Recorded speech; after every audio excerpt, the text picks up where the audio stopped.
up so high, high, a place that no one's ever been. Take me to oblivion.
Hello and welcome! It's Team Modern Super League once again, special Wednesday night edition. I'm Randy Bueller. I'm joined by Sam Black. How you doing, Sam? Good. Seems like just a week ago I was sitting in a Skype call with you when our show was blindsided by basically half of Vegas lost internet. We weren't able to stream, so this match is postponed. Was originally scheduled for last week. We're going to play it tonight. Same deal, more Magic. The one relevant change is that the role of Patrick Dickmann tonight on International Alliance will be played by Andre Proust. We couldn't make schedule work for Patrick, unfortunately. But everybody else is here, and we're ready to play. You ready to play? Yeah. Still remember the decks that you guys submitted, and there were these bands, and let's refresh. Big picture, you guys lost the first match, as did International Alliance. So this works out to be an elimination match, just like last night's match was. The loser is out at 0-2. The winner at 1-1 will get a match for a top 4 spot coming up here in a couple of weeks. Now, you guys submitted decks for this. It was kind of the second trip through the format where you're submitting 6 different decks, knowing one of them's going to get banned, trying to have answers to everything. What was your thought process going into this? Any cool insights into the format you can share? Well, I mean, the basic structure that we've kind of fallen into is trying to lead on a deck that has like 50-50 matchups across the field as close as possible. So that so that if it wins its first match, then it's not easy for the opposing team to like hard counter us, and like they can't just go like, oh, well, we have this deck that's 80% to beat the deck that we know that you're locked on playing, so that we might actually be able to win 2 matches in a row instead of just like winning 1 and then trading off. And so we want to have like a deck that has like pretty flat matchups. Fortunately, Matt Severa likes playing fair decks and does tend to have matchups like that. So we just let Matt choose what deck he wants to play. And his choice was? So actually, he was sure that he wanted to have Jund as one of our decks, and he was kind of flexible on the other one within, the sorts of decks that he likes. And then I mean, basically there were like around 9 decks that we were comfortable with, and we had to just be like, I want, these, probably not this. Oh, I think this is pretty good. Okay, fine. If you think it's good, I'll trust you. That kind of stuff. Then I like having some decks that have more lopsided matchups to get around.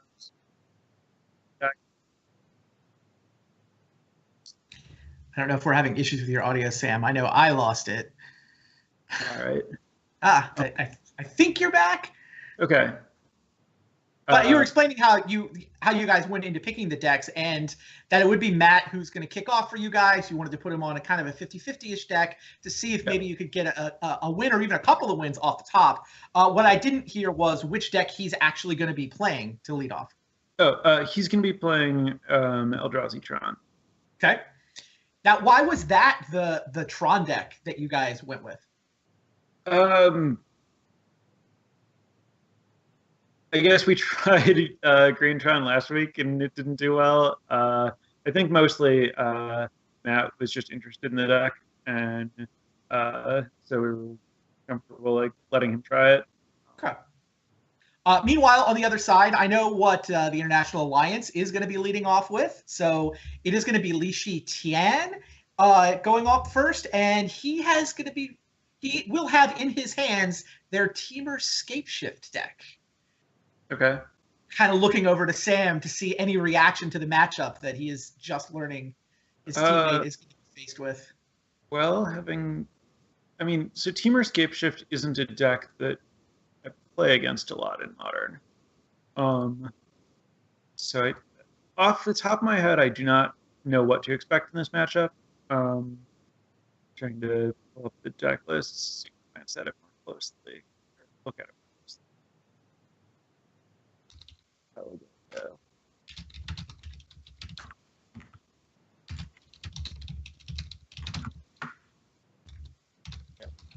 Sorry, you looking at deck lists? Yep. All right, I got it. So their Scapeshift deck. Okay, this is their Jace deck. I've heard, I've certainly heard people finding about how Jace entering the format is bad for Thought-Knot Seer because it's pretty bad if Thought-Knot Seer gets bounced. But on the other hand, the situation where that happened seems pretty rare to me because, like, when you play the Thought-Knot Seer, you get to take the Jace out of their hand. So, yeah, they have to, like. The thing I find interesting about this deck, their Temur Scapeshift deck, essentially most of the Scapeshift decks that we've been seeing they're red-green decks. They're fundamentally Primeval Titan decks, right? It's Primeval Titan or Scapeshift. I can win via Valakut either way. But what IA has done, this is almost a throwback to the way Scapeshift looked like, years ago, where there's a blue splash, and the blue splash lets you play kind of a control role, right? You get Cryptic Commands, you get Izzet Charms, you get Remand, and like you say, in particular nowadays, you get Jace the Mind Sculptor. Now, is Jace actually better than Primeval Titan in a Valakut deck? It's kind of an open and interesting question, especially when it forces you to splash a whole nother color that you need 2 or 3 of. Right, but the other color does give you a lot of other good cards and options. You get really powerful cards like Snapcaster Mage. They have a Search for Miskanta in there. Yeah, do they have Cryptic Command, or I guess they have Jace instead? They have 3 Cryptics. Oh, okay. I was just missing it in the list.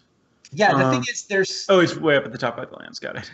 Yeah. There's very little red, and it means the mountain count is not particularly high. And I noticed they only run 2 copies of Valakut, because I guess you're basically a control deck with a Scapeshift finish. You're not really a Valakut deck in the way that the Primeval Titan decks are. They're really Valakut decks. Yeah, absolutely. I don't know. It sounds like you haven't seen this list a whole lot either. It's definitely a throwback. It used to be pretty common. But when it was common, like Eldrazi didn't even exist. So fair enough. So the matchup that we're about to see just isn't one that probably anybody has any experience with. Yeah, I imagine, certainly anyone who plays a lot of Temur Shift, if there are people like that, have probably played the matchup. But I bet Sam Pardee has some thoughts on this matchup. I know he plays kind of more Modern than anyone who's played a ton of Eldrazi Tron. But I do not know his thoughts on it. Now, do you have overall thoughts on the way you think the whole night is going to go? I know that you guys wound up banning out their Tron deck. I don't know if you thought about the way their slate matches up against your slate of decks. It it could definitely go either way. There are a lot of matchups that I think are pretty close, and it's definitely going to come down to order that things break in and stuff. I really don't know what to expect. Okay. For anyone who's new out there, functionally tonight is going to play like best 4 out of 7.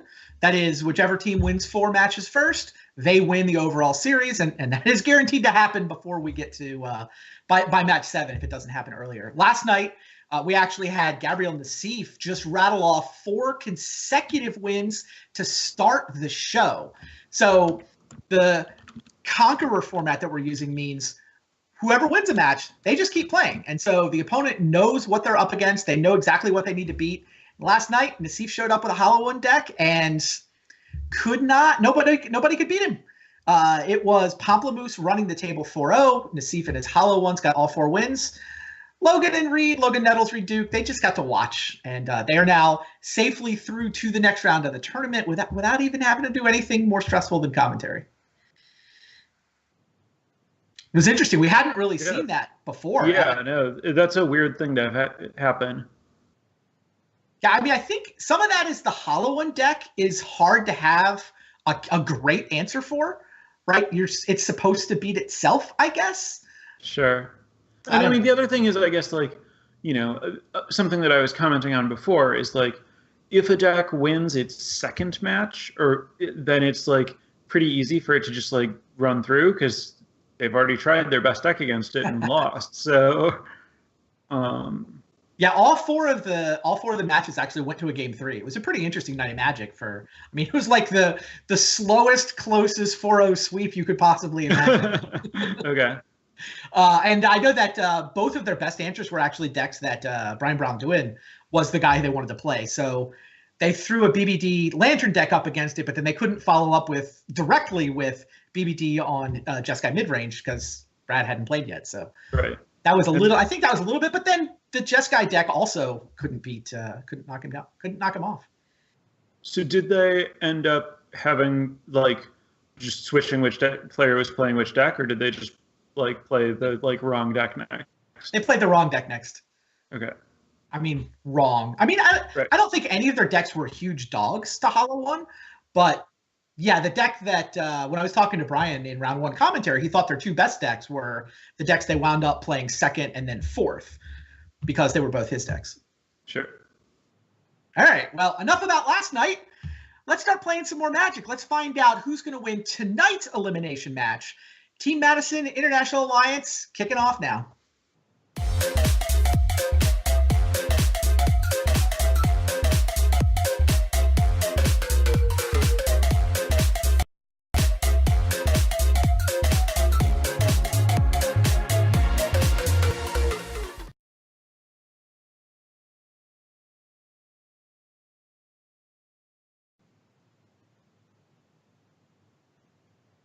Here we go. Matt Severa with Eldrazi carries the hopes of Team Madison on his shoulders. It'll be Li Tian and Temur Scapeshift for the International Alliance. This Temur Scapeshift, not the normal Valakut deck. International Alliance is added blue and basically cut most of the red spells. They cut the Primeval Titans in order to turn themselves into more of a control deck just with that Scapeshift combo finish. So I'm interested to see how this plays. Yeah, Matt had to mulligan there. Yeah, very clearly, and this is a horrible hand. Does he have I assume he has to go to 5. I guess, I mean, he has an Eldrazi Temple, but well, he's keeping. Now, the players did not know the opponent. The lists are public, and so very quickly they'll be able to consult the deck lists and sort of figure out what they're up against. But he doesn't know that Dismember is basically dead. Correct. Matt did not know he was up against Temur Shapeshift while he was making that mulligan decision. You know, Misty Rainforest probably doesn't completely know yet, but at his end of turn opt will probably clue him in. Meanwhile, Li Tian sees the Eldrazi Temple, and now he knows. Yeah. All right, so yeah, Matt down to 6 on the draw with a mediocre hand. It's mediocre at best. I mean, it felt like when I was thinking about this matchup that the Tron deck just could come out so much faster. Yeah, and I mean, like, Thought-Knot Seer is, like, pretty relevantly disruptive against this kind of deck. On the other hand, Speaking the of, card Remand is very good against the like mid-range Eldrazi threats. I'll buy that. And LST does have one of those in his hand. Yeah. But Matt did draw a Thought-Knot Seer, which means that, you know, with this Eldrazi Temple, he gets to, like, do the thing his deck's trying to do. Turn 3 Thought-Knot Seer. Probably going to run into Remand, but... Yeah. Oh, wow. And then Lee will have Snap Remand up for the following turn. If that's how he wants to play it.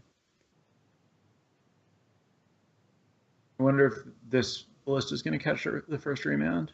Oh, interesting. Nope. Smart. By both players, right? It was the right bait, but LST saw through it.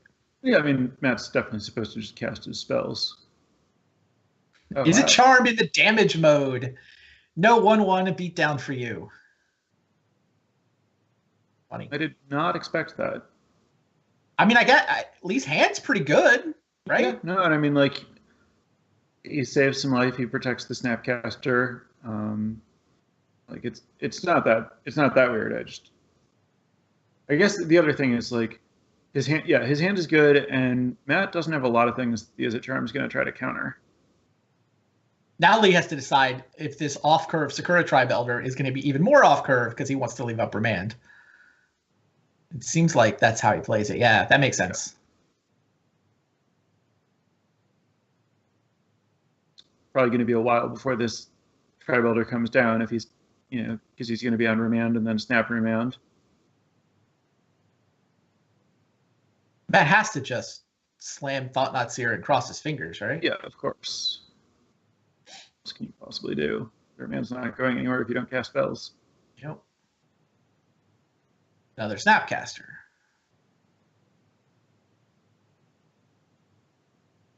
This is pay 2 life for Stomping Grounds. It probably gets an eye roll from Matt. Well, he knows that it's not Cryptic because Lee doesn't have 3 blue. Fair.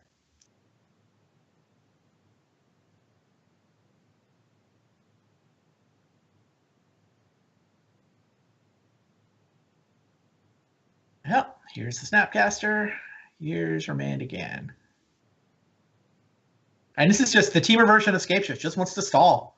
Just wants to get lands into play via turns and land drops. Yep. It's kind of, you know, not that different of a deck from Twin, really, where you're just like buying time and then ending the game. That makes sense. Matt fires off his Dismember because ain't nothing better coming along. Cryptic Command. But no 3rd blue, like you pointed out. Still no. Yeah. Well, he can get the 3rd blue, but not right away. Right. So he's going to get the 3rd blue here and then play the Tribe Elder, let Matt resolve something. Makes sense.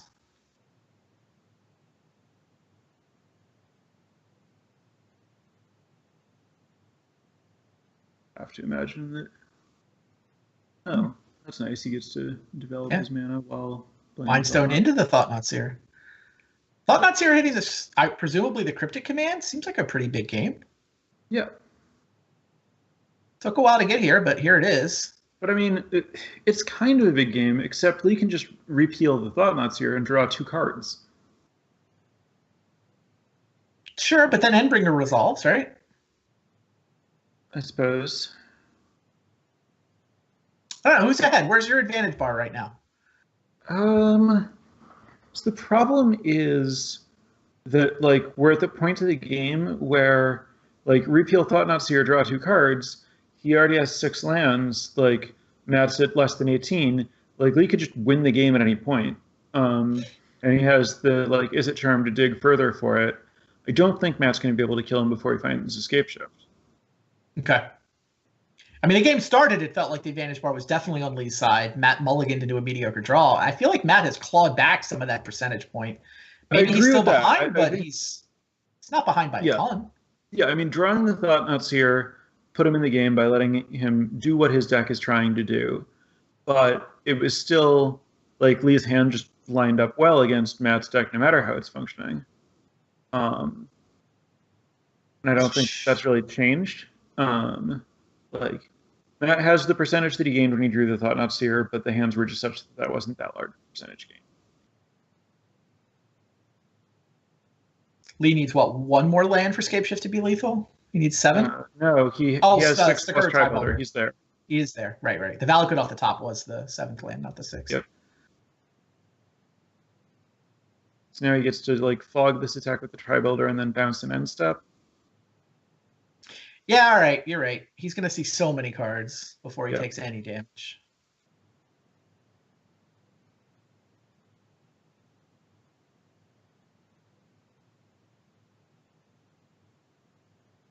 He does basically have to find Escape Shift, though. I mean, 4 copies and 42 cards, but I mean, we saw a game last night where Brian Brown Duin had the Lantern Lock set up, just had to find a bridge, and couldn't find a bridge. Sometimes you don't. That results in Endbringer, as we expected. Oh, this is going to be Snapcaster. Lee is certainly not going to kill him with Snapcaster Mages if that's like the alternative to finding Escape Shift. Interesting. So Lee elects for Snapcaster on Opt instead of repealing the Thought-Knot Seer. Does that mean he's also going to Izzet Charm? Like I assume so. Put it away right now. I mean, I was definitely looking at that Izzet Charm as another way to go digging. I like your line though. He seems like he can remand Thought-Knot Seer. I guess the problem with remand Thought-Knot Seer is that it gets cast next turn. Oh, sure, but like, does that matter? Like, you're finding 2 cards. Like, how many cards are gonna like hang out in your hand and like be a problem if he gets them? It seems like it's all counter spells and cards that like just get cast on his turn to win the game, like Jason, Escape Shift. Well, yeah, he goes Snap Opt, Izzet Charm, still no Escape Shift. He's going to get to untap with Remand and Cryptic Command.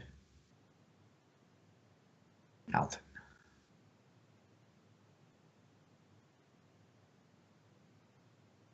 I trust Lee playing this deck over me, but I don't really understand why that was better than Repeal.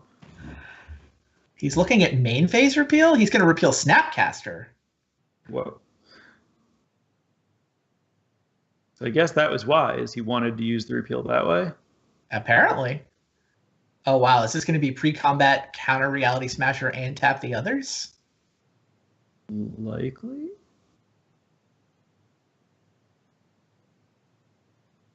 I mean, unless, like, maybe Matt will just go to combat. It's an interesting question. Well, 5 is lethal. Like, the Reality Smasher is... 14 is a very relevant number on this board. You've got to go for it.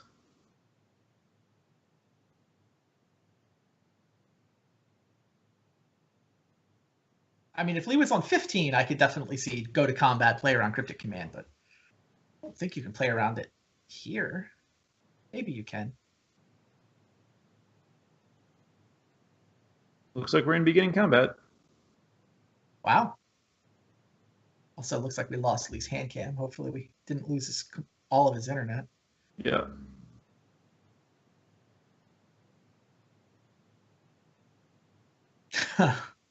Looks like we may have lost Lee Shitian's internet. Get that back as soon as we can. But now he's sitting with Cryptic Command and Snapcaster Mage in his hand. Is he planning to snap Izzet Charm? What is he snapping? That's what I was wondering. I think it has to be Izzet Charm the way he's playing. Yeah, I don't know what else his plan would be, which does also let him. Oh, wow. So someone in the chat points out that what he could be doing is just snap, repeal, block, repeal, snap. Huh. That's cute. Which is, I mean, has the downside. If he does it the way that I just said, it has the downside of like tapping out during Matt's combat and then letting Matt resolve another spell. Mm-hmm. He could also just like not do the blocking part of that. Also, as Caleb pointed out in the chat, Matt knows that the Reality Smasher is not lethal because if all else, he's like Lee just repealed the Snapcaster, so he knows that like the least he can do is jump block with the Snapcaster. Yeah, that's a good point. The 14 math is not Right. relevant, given that you know he can. At worst case, Lee can fog with a Snapcaster. Right.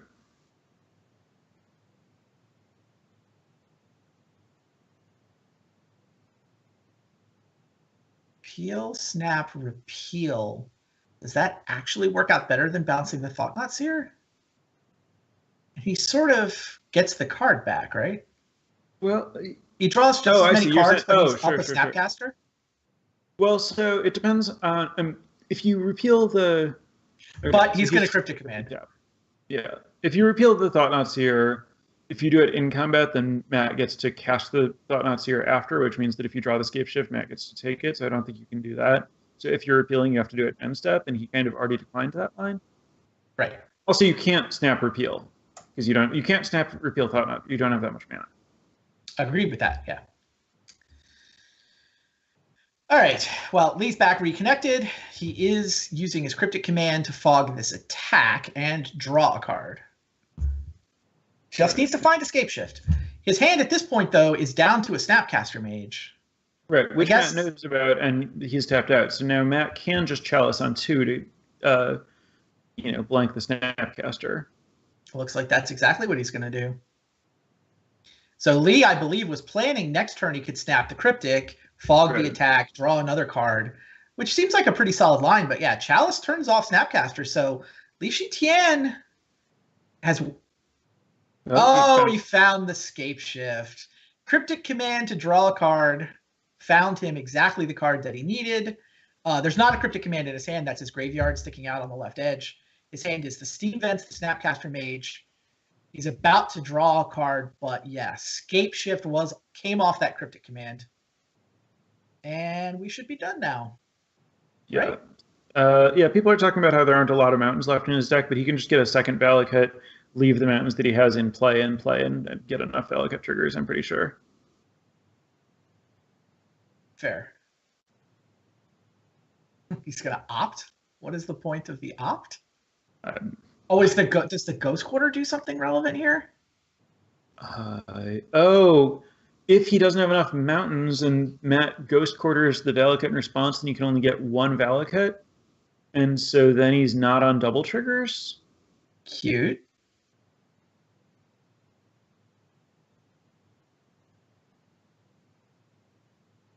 The deck does not have a ton of mountains. That is certainly true. And he's got 2 Stomping Grounds and a basic and a Steam Vent. All right, Matt, please Ghost Quarter this Valakut. I mean, he went to all the trouble of leaving Ghost Quarter as the only untapped land. He has to see it, right? I mean, there's just you always leave Ghost Quarter as the last untapped land, right? Like there's just no reason to tap it. It's the land that doesn't do something else. I haven't actually thought through the math on whether this is lethal through the Ghost Quarter or not, but certainly our best chance involves getting single triggers. Oh, but it looks like Lee's already choosing lands, which I guess means Matt's 2 mountains, 4 Steam Vent, 4 Stomping Ground, 2 Valakut are the relevant cards. Yeah, it's 10 mountains. Yeah, Matt has and 2 already let it Valakuts. resolve, though, so he didn't Ghost Quarter first. Because Lee is selecting lands. Yeah, no, I get that. If he had, then Lee would just get the other Valakut and a bunch of mountains. So, Right, but I don't know if I'm hoping that Matt studied the deck and knows that there are enough mountains that single Valakut's lethal. And it's there are possible 6. that there's 6 left in the deck. 6 left in the deck is my count. No, Okay. maybe it's 5 because the Steam Vents is in his hand, but he has a land drop left. Right, and Matt doesn't know about that either way. Yeah. So Matt has to assume it's 6, so 6 is lethal. So I guess Matt's hoping that Lee escape shifts in such a way that he can Ghost Quarter a mountain in response and he can't find another one. Does that counter all the triggers? Oh, that's interesting. I mean, Lee's in the tank trying to work this stuff out too. This game is very close all of a sudden. I mean, killing it after it triggers doesn't do anything, right? But killing the mountain, the number of mountains gets checked. That's So fine. yeah, Li Shitian left all 3 mountains in play, which means he sacrificed what, 4 lands? He gets the second Valakut. He gets 2 mountains, giving him 6 mountains in play. So even if one got ghost quartered, that wouldn't fizzle these triggers. Okay. Yeah, it seems like Lee played around everything. And it's 3, yeah, each Valakut triggers 3 times. I don't think Ghost Quarter could win.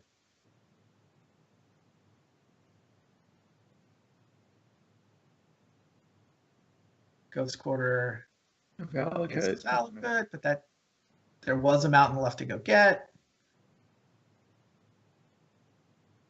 I actually don't know the wording on Valakut to know if this like is preventing half of the triggers or something. I don't think it does, right?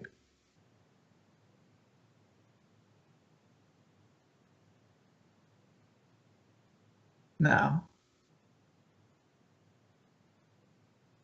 Li Shitian wins. Now I'm staring over at Chad, who thinks Ghost Quarter can win. If he hit...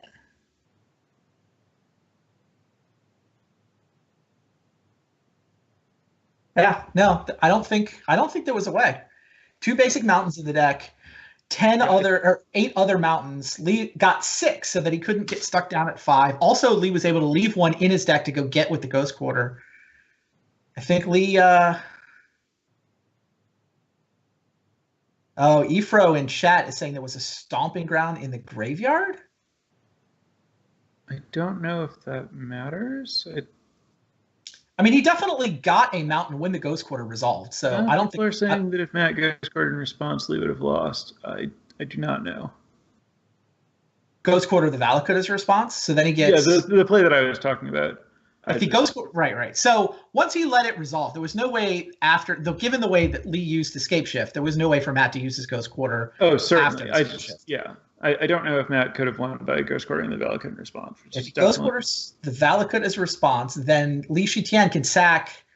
Oh, in theory, he can sack all his lands to get 6 mountains in a Valakut. The problem is he didn't have 6 mountains in his deck. Right.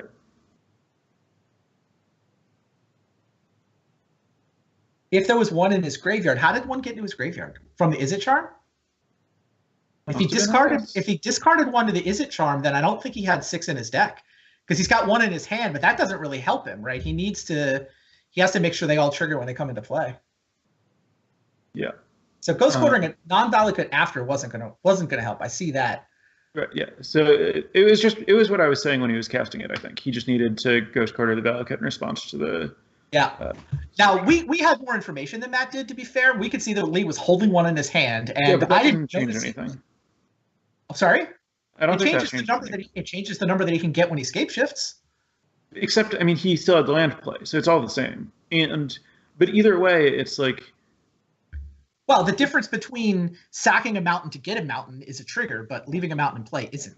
Right, but you get even if you don't know the exact number they can do, you just prevent way more by Ghost Quartering with a Valakut than by doing anything else when you know that he only has 2 Valakuts in his deck, because you're putting him on. He has to be getting single triggers instead of double triggers, and he can always leave enough mountains and sacrifice the rest, and it's just very hard for the number to be such that the double trigger isn't scary.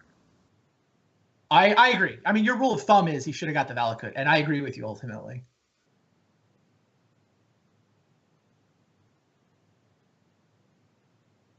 I'm just trying to work out whether it actually would have won Matt the game, and I think that answer is yes.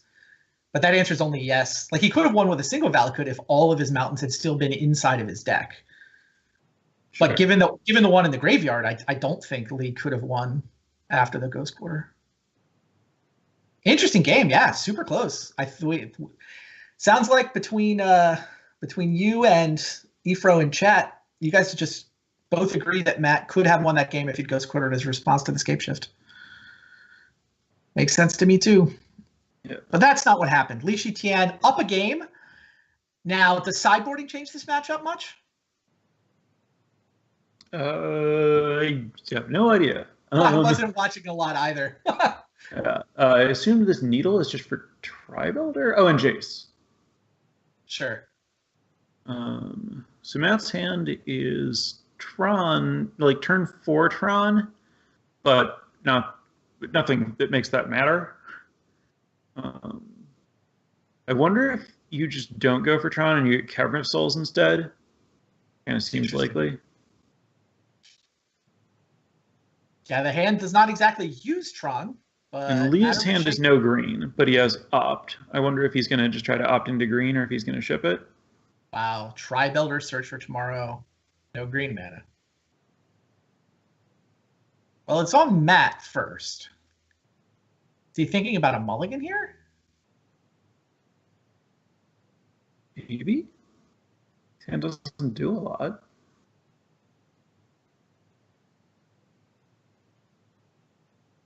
Like, I could see Matt thinking that he needs, you know, more pressure than some resilient 3/2s.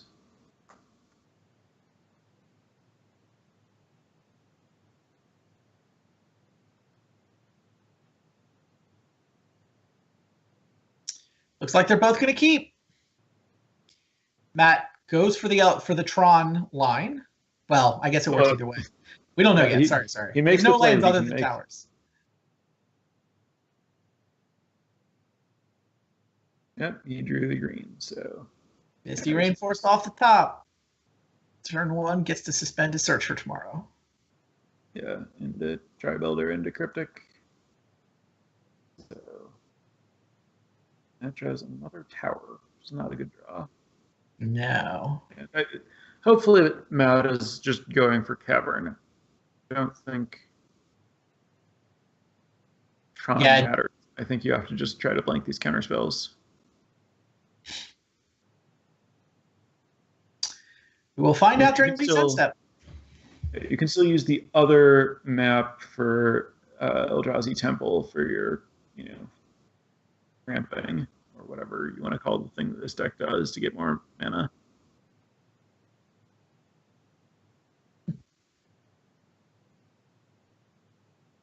Oh, Lee decides to leave up Remand instead of playing Sakura Tri-Builder.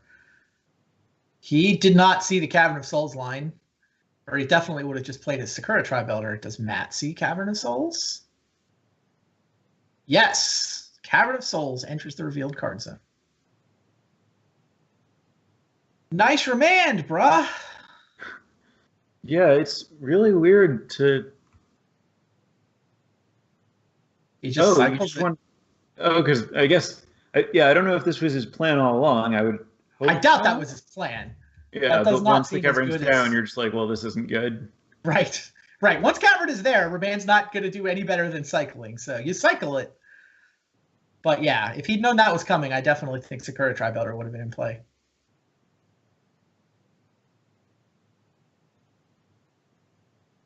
Pays for Steam Vents in order to be able to play the second Tri-Builder. Ooh, I like Warping Whale. Cute. So he can counterspell Scapeshift with that, yeah? Right. That's why I like it. I'm not into it for the kill Sakura Tri-Builder mode. Pithing Needle here is cute. Basically telling Li Shijian, look, I don't want you blocking and then sacking. I'm going to force you to sack your Tri-Builders as a response, and then I'm probably going to name Chase something after else. That. Yeah. Right. Wonder if Lee's going to leave one. Nope. I think he needs the lands too badly. Yeah. And now presumably Matt switches the target to Jace. That's what I mean. You certainly don't name Tri-Builder with 2 of them in the graveyard.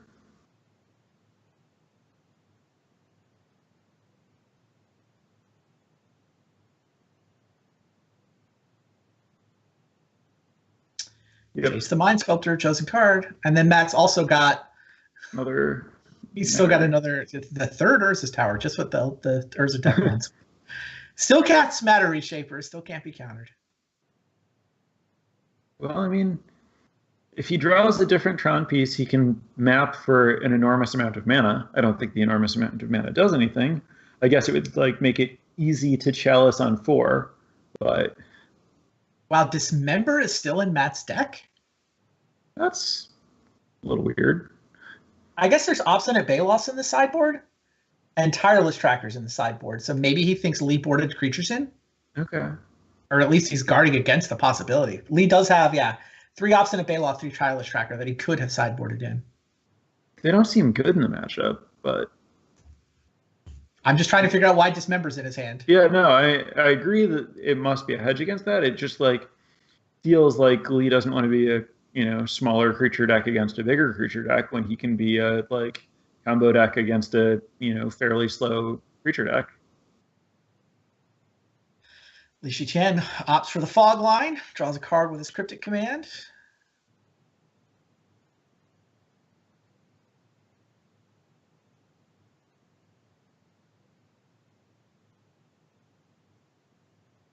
Expedition map. So Matt is going to have up his Warping Wail, but Lee can actually counter it with Izzet Charm if Matt doesn't have enough untapped mana. Like, should Scapeshift come off the top of Lee's library, we're in this really weird Izzet Charm sync for 2 might matter game. Right. Although if Lee just goes like Jace hit Scapeshift, then... Well, Jace is needled. Oh, right. Okay, so Lee has to remand the needle here. Okay, he's going to remand needle to get a turn of a Jace activation. Reasonable. Get a card off the repeal, gets a Brainstorm off the Jace. Land might let him play a Tri-Belter. Well, he has the Stomping Ground, so he gets to like use the Tri-Belter to shuffle away the cards he doesn't want with the Jace. This is a you're right. Brainstorm. He will definitely be on that line. Found a Cryptic Command. Does not look like he found the Scapeshift, though. I mean, once again, Lee is just in fog the attacks as much as possible. I need to find a Scapeshift. The only difference between this and where we were last game, it seems like, is the presence of that Warping Wail in Matt's hand.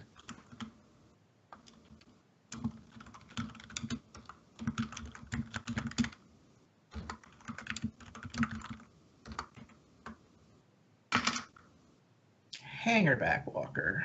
Not super exciting.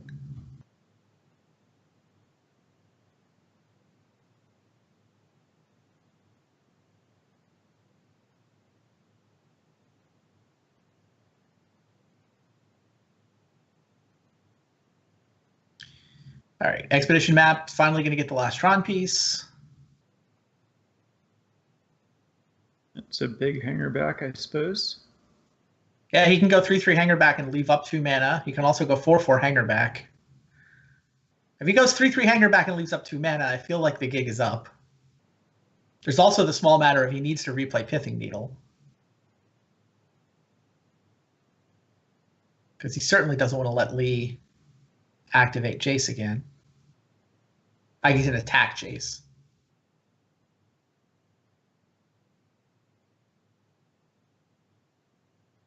Looks like he's going to Needle Jace. Well, he's going to Needle and then. Oh, he's going to threaten to Needle Sakura Tri-Belter, sure. And Lee cannot risk losing that reshuffle, so. A path has been cleared.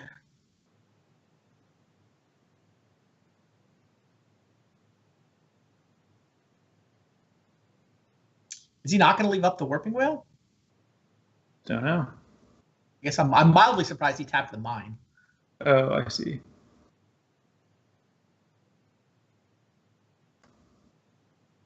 Well, he can tap a tower and then 2/2 hanger back and leave up 3, which is, I mean, he has to. The biggest he can do is a 2/2 hanger back, regardless if he's casting the needle. That's if he wants to leave up Wail, so. That's a good point. Maybe he does nothing. Maybe he leaves up Warping Wail plus the ability to pay for Izzet Charm.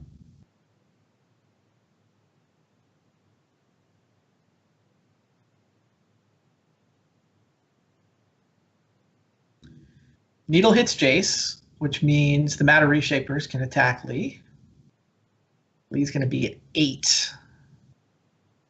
You got to play a Hangerback Walker, right? You got to make next turn's attack lethal, I would think.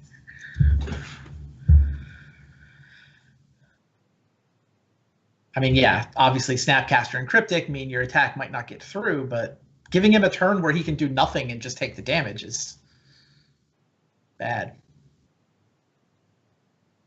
Yeah.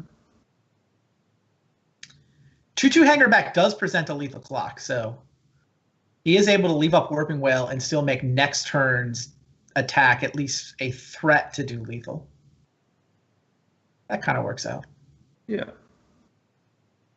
Search isn't scape shift. Nope. The flash of green scare you for a second there? No, it processed the whole card all at once. I don't know.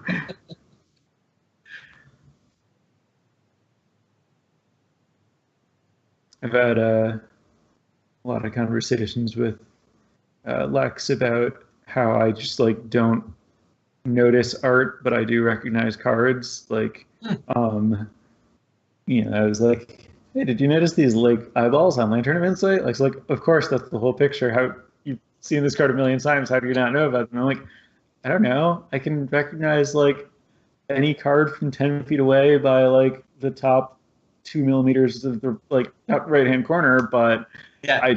I don't necessarily know what's going on in the art. All right. Lee does nothing. Ships the turn, presumably preparing to tap and draw.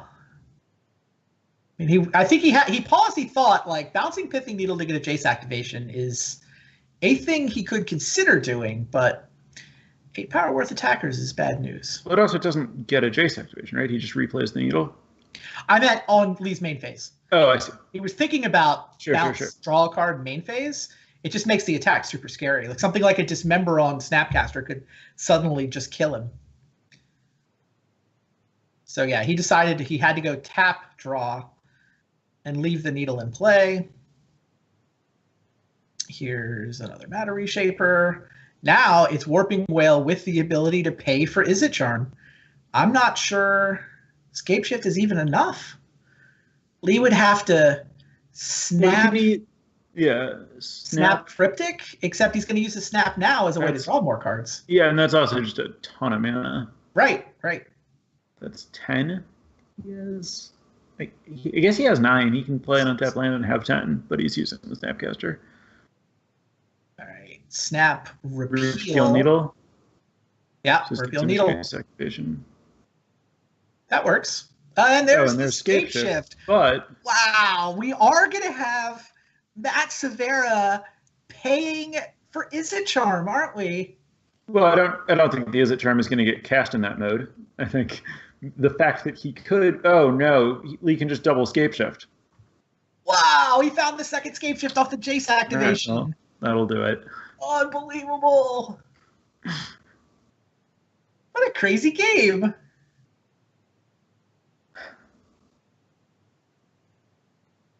All right, so now I need to start thinking about which of our decks is good against Scape Shift. Hopefully Caleb's on that. You're not going to spend a lot of time hoping Lee screws this up somehow. Doesn't see the Warping Wail coming. Yeah, he has to forget Warping Wail is a card. And just tap all of his green? Yeah, tap all his green for the Scape Shift. Or put a Scape Shift back with this Jace Brainstorm. Those are the ways he can screw it up. Yeah, those aren't real. Those aren't real. Instead, he keeps 3 copies of Scape Shift.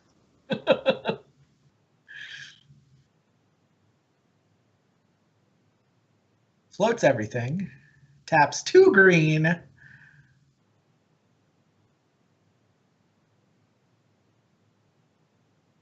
A blue.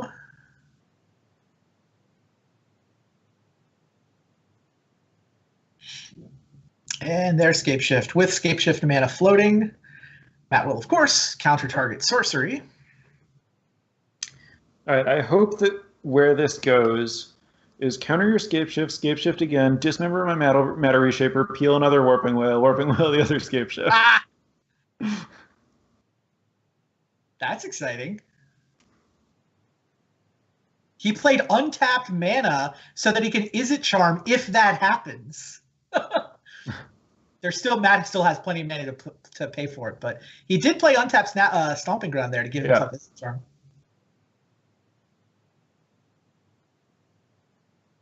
But this one's resolving. The play is dismember my Matter Reshaper, right? I have to imagine, like, we're not winning when Scape Shift resolves.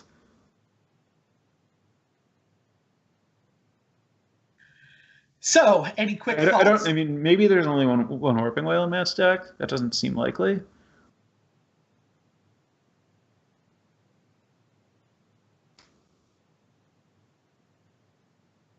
Yeah, I don't have that list up.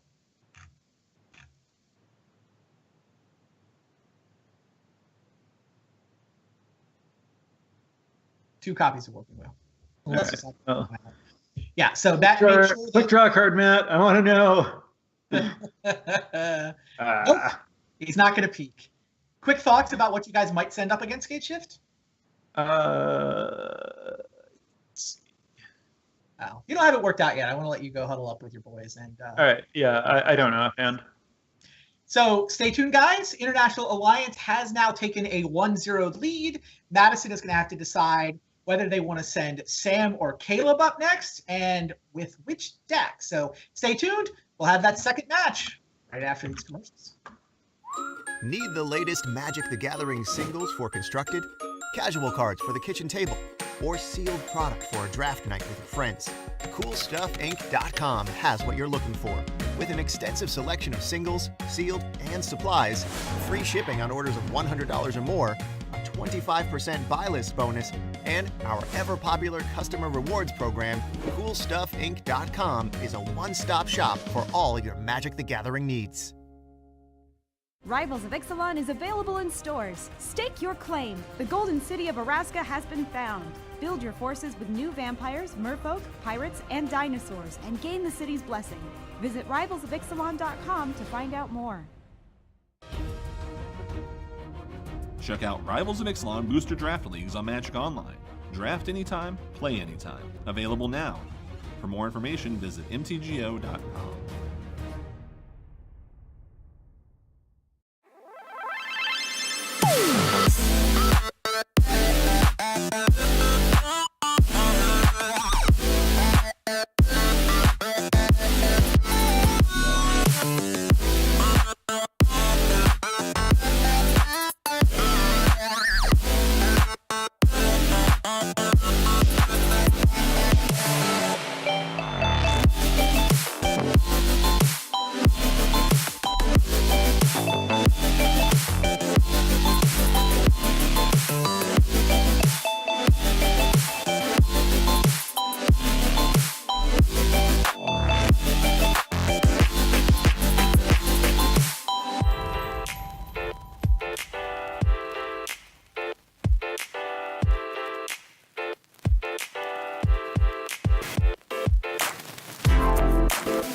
Need the latest Magic the Gathering singles for constructed, casual cards for the kitchen table, or sealed product for a draft night with your friends. CoolStuffInc.com has what you're looking for.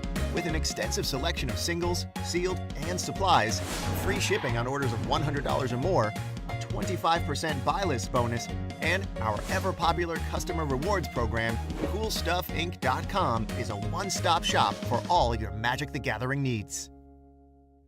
Rivals of Ixalan is available in stores. Stake your claim. The Golden City of Araska has been found. Build your forces with new vampires, merfolk, pirates, and dinosaurs, and gain the city's blessing. Visit rivalsofixalan.com to find out more. Check out Rivals of Ixalan Booster Draft Leagues on Magic Online. Draft anytime, play anytime. Available now. For more information, visit mtgo.com.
Hello and welcome back. I'm Randy Bueller, joined now by International Alliance superstar Raph Levy. How you doing?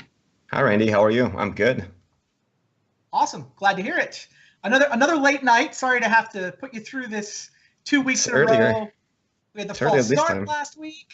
It's early this time? Oh, yeah. Right. Daylight savings time hasn't kicked in. Yeah, we haven't changed yet. We haven't changed time yet.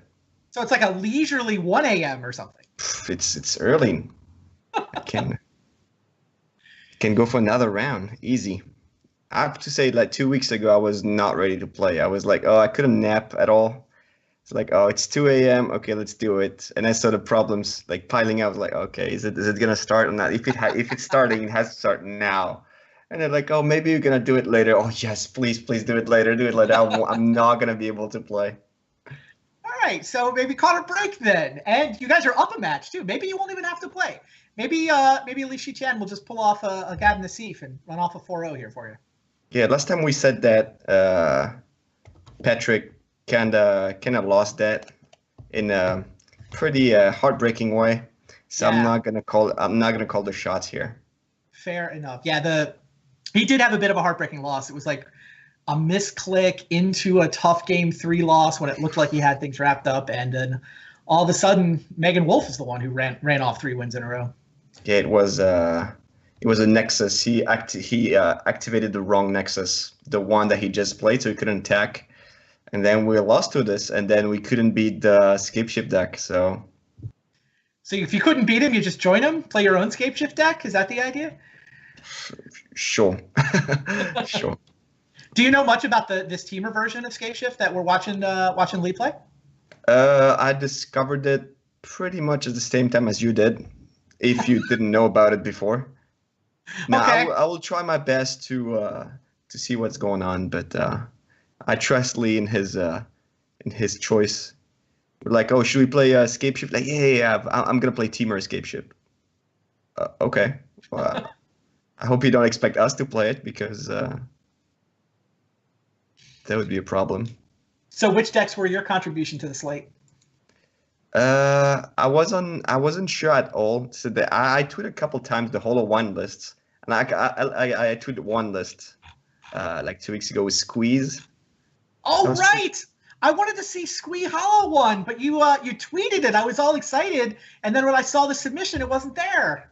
Yeah, like I tried hard. It was pretty good, but it felt I didn't have enough time to tweak it to be like just good enough for this.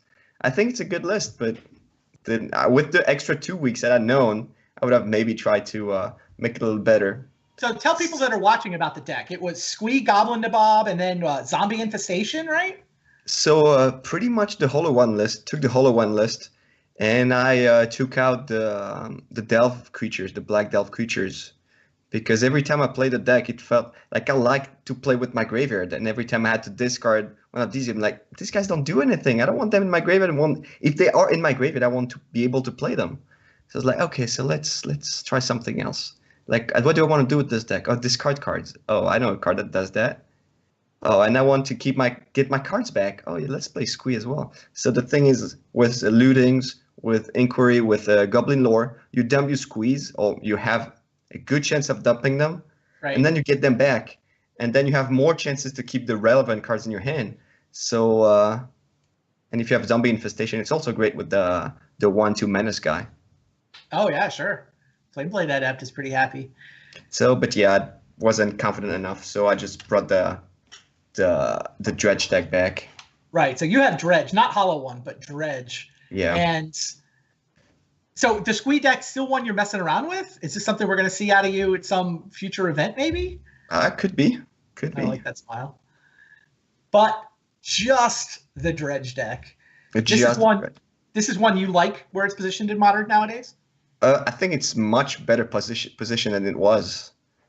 Like the Jund deck is not as bad now. I don't know why, but it feels like they're kind of forgetting about Dredge now.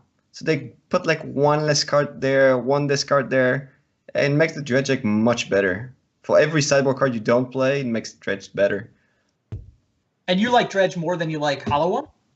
Yeah, I don't really like Hollow One. It feels a little like whenever I play, it feels a little. I don't know. Not a big fan. I like it with Squee. Okay. Fair enough. And then they would just need to find another deck. I like the red-green deck, the Eldrazi red-green deck. Right. And then you guys still have Affinity, of course, was what Patrick was going to play. But, I mean, your sub, Andre Proust, also plenty good with an Affinity deck in his hands. Yeah, Patrick was like, oh, yeah, I'm out the next time, so I'm going to put you on with like the best substitute I can find. So makes sense. Now, what are you expecting Madison to do against Li Shiqian this round? I can see they've almost got the match set up. We know Lee's going to be playing his Scapeshift deck again, but what do you think Madison counters with? Let me check that. Their Jund could be okay. Okay. Like four mages in the board, that could be fine. They've got a Ponza deck too. They've got access to. Yeah, Ponza. Like from what I understand, Ponza is not that great against Scapeshift. That's what Shiqian told us. So if they put it up, it's fine. I mean, in theory, it seems like the big mana build up a bunch of lands versus land destruction. Why is that bad for Ponza?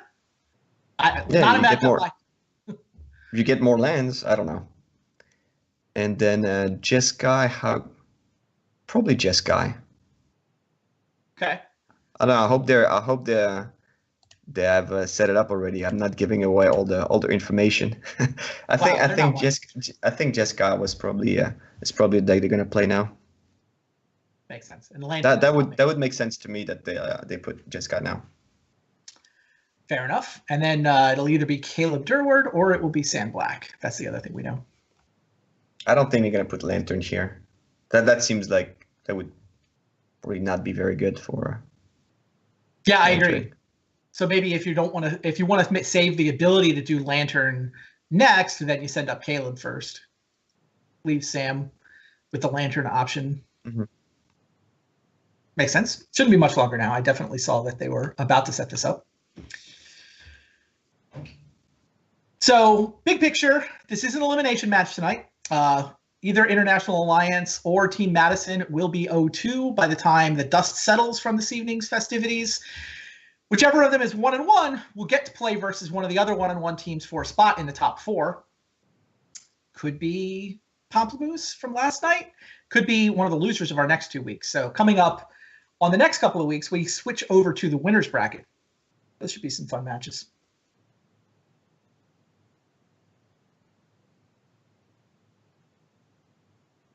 All right. Does sound like our match is ready to go, so let's head down to round 2.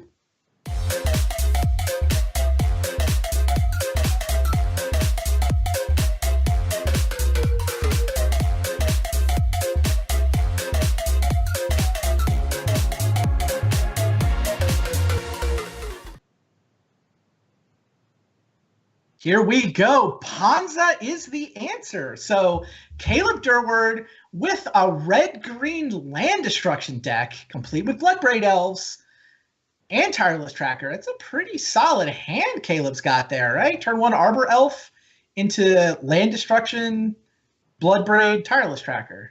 Looks like it is Li Shiqian, however, who is on the play. Okay, that helps a lot.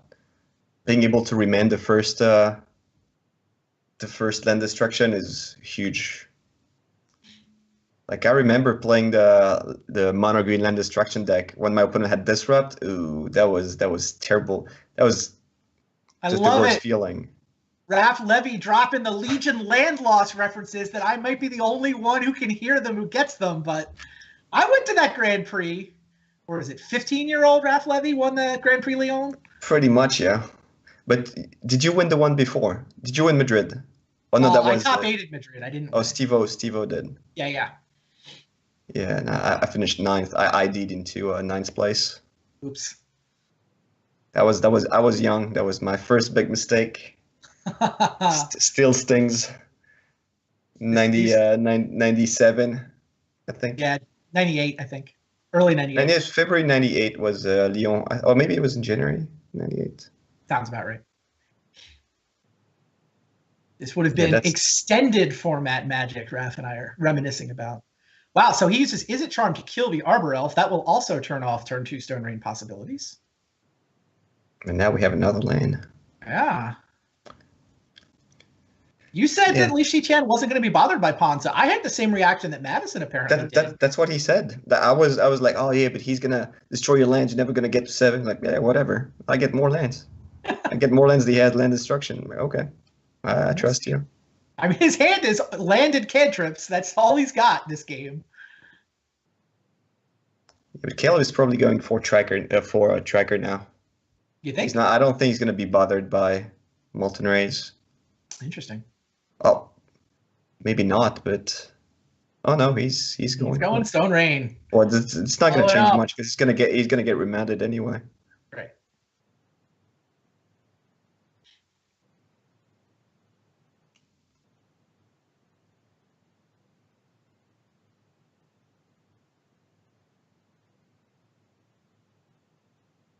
The difference is that Stone Rain would have been like he would have been able to play Ace of Charm on the Stone Rain and not on the tracker. Well, I guess he could have killed the tracker as well. So never mind. Yeah, I think the Ace of Charm is why he didn't want to lead tracker. The 2 damage.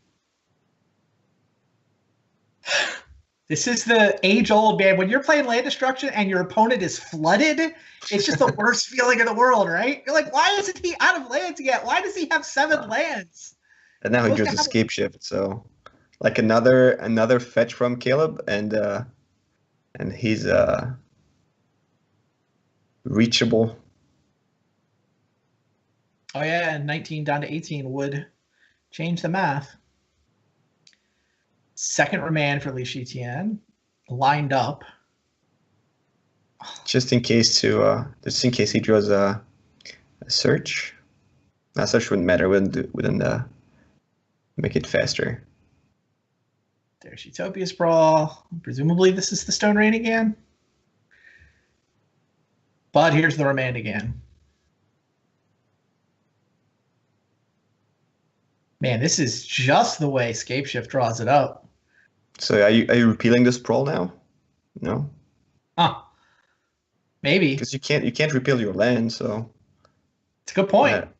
is there any better use of repeal? Maybe not. All right, Caleb now really wants to resolve land destruction, but 4 mana. He goes for the Bloodbraid Elf, hits Utopia Sprawl, still at 19, so Lee cannot combo him out next turn. Scape Shift would only deal 18. Is he gonna bounce the Bloodbraid Elves? Yeah, it's funny. I'm with you. I think repealing Utopia Sprawl Was better would've last made turn. Yeah, sense. that would have been good. Well, it's funny. It means that Caleb would have played a Stone Rain instead of a Bloodbraid. Yeah. I know Actually, he had the mana, right? Oh no, he did not. That's right. Well, that actually turns out better. right. No, he didn't play the land. I No, guess he would drew have played the Bloodbraid. He would He have drew played the it. land for the turn. You're right. I wonder why he's not playing the repeal. Maybe saving it Because for now his he's Snapcaster of his own or something. because now he has to bounce a sprawl. Otherwise, Caleb is gonna play double Molten Rain and Stone Rain, and doesn't want that to happen. Or he can just escape shift and kill him next turn. Right. He's got a Stomping Grounds in his hand now, right? So he can, in theory, well, not anymore. Never mind. Oh, he's got a Misty Rainforest in his hand. No, he's going to try to build it up. So I'm not sure. Wasn't it better to just escape shift here and put Caleb down to 1? I mean, we can see the hands, and Yeah. looking at the hands, yes, absolutely. Looking at it without knowing the hands, it's less clear. But I mean, That's true. I don't know what goes wrong. You scape shift Caleb down to 1, and then you have Misty Rainforest. Oh, the problem is you scape shift him down to 1, and then you get your Valakut destroyed. Yeah. That's True. the problem. You're playing against a Molten Rain deck. You even know there's a Stone Rain in his hand. So now But what? You have to yeah. get 2 Valakuts, but then you can't get enough mountains. True. No, I don't think Lee could skate. I don't think he could knock him down to 1. He would No, have lost you're his right. Valakut. You're right. No, there was a winning play here. If he gets 2 Valakuts, right? He has 5.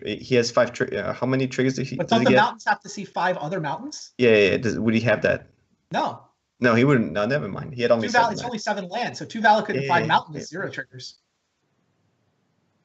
Yeah, that repeal here. I don't know what he's doing with it. Well, he's cycling it now. That was a second escape shift. That's not gonna help. No. The land destruction kicked in just in the nick of time. Li Shiqian had the ability to drop Caleb to a 1, but Caleb has been careful with his fetch lands, only dealt 1 damage to himself, and I think he's going to win this now. If he's knowing the hands, if he escape shift to put Caleb down to 1 and bounce the Utopia Sprawl, he would have won. He still gets his Valakut blown up. Well, he only wins because he draws the second Scape Shift. Yeah. He doesn't know he's going to draw a second Shapeshift. True. Tight games. Bloodbraid Elf clicks over for 3. Now Inferno Titan. So now we can win do on this. the what? On Oh, so Remand can stop the Inferno Titan, so we're not actually done? no, he can draw a search.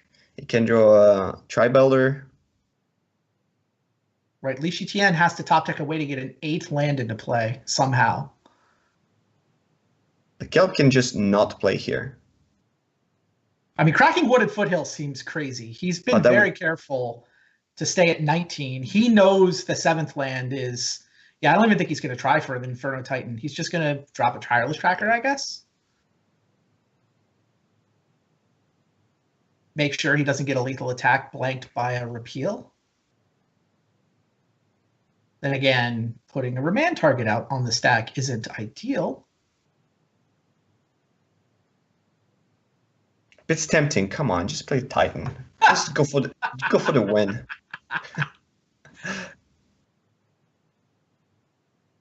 Caleb correctly declines that line. Yeah, What? Remand on Titan, untap 18U would have been a problem. Why isn't he remanding here? He's afraid of bolts. Yeah, you let the tracker resolve. Like Bolt would end up, like he would have been able to play Bolt anyway. Why isn't he remanding? Electrolyze. Oh, does that win? What? What? All it does is kill Bloodbraid. He had to get an 8th land into play. It wasn't Why? because he could only deal 18 again. He just drew Electrolyze. Oh, he did with the tap land. He didn't have the mana for that? He scape shifts, he does 18, and then he casts Electrolyze? Yeah. Or was it after he did these? Have I missed something? Was he No missing red a land? mana. Chad No? says he has no red mana. Yeah, no red mana. Oh, right. Caleb consistently killed his red. So that was the problem. Okay, message from Lee is misclick twice in a row. That's nice. Yikes. Ugh. All right, I guess he wanted to. I don't know where he misclicked, but Well, maybe remanding the Tireless Tracker. Yeah, he should have remanded the Tireless Tracker. The other one is maybe the repeal on the Utopia Sprawl. I don't think the repeal on the Utopia Sprawl turned out to matter. okay. Like, he wound up using the repeal anyway on a Utopia Sprawl later, and I think Caleb's mana would have worked out about the same. All right. I mean, I could go back and look at it, but I feel like that didn't turn out to matter. And similarly, the remand only matters if the top card of Lee's library was, what, Search for Tomorrow? Or Tri-Builder. Mm-hmm. So it probably didn't matter.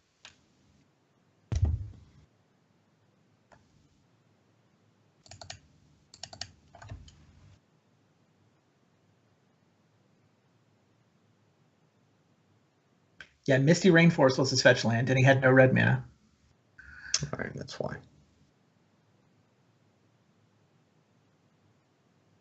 God, I'm still thinking about your Legion land loss reference. Can't believe you won that Grand Prix. Why? I should have won that deck. Grand Prix. That was the best deck by far. What did you Disagree. lose to? Huh? What'd you play? I played Lantax Scroll Rack. Lentax. That's a deck I didn't like. That was the deck that could actually beat me. Right. You're trying to blow up my lands. I'm playing a Lantax game. Let's fight. Oh, I guess I didn't have Scroll Rack yet. Scroll Rack hadn't been printed. Or no, Scroll Rack It had was. not Mox Diamond. Sorry. I had Lantax Scroll Rack, but Mox Diamond was in the next set. That's when the deck It was deserved. in Stronghold. Yeah, Stronghold came out, and suddenly the Tax Rack was just absurd.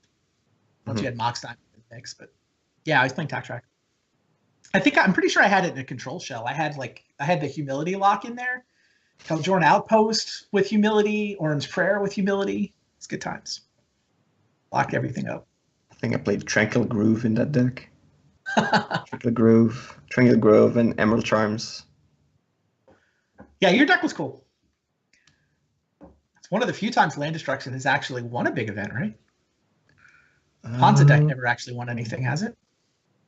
Well, if you consider Wildfire to be a land destruction deck, then And Wildfire, sure. Feels like a technicality. That was a fast mana deck. That was like a, hey, look, I have an artifact that taps for 3.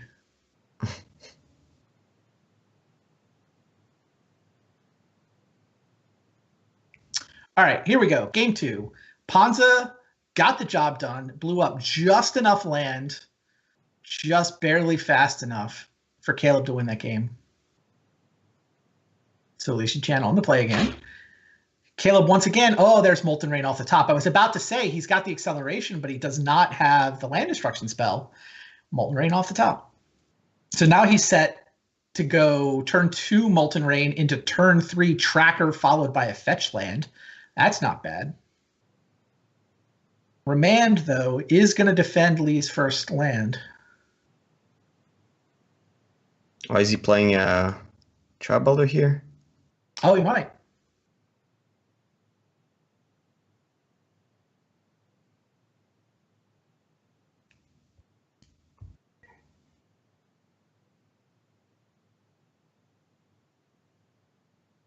Yep, looks like Tri-Builder is the line.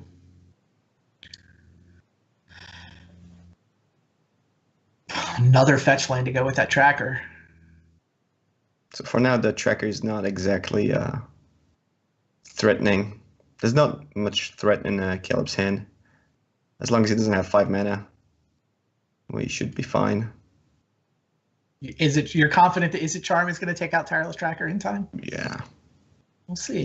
Easy Versus the land destruction deck? Easy charm.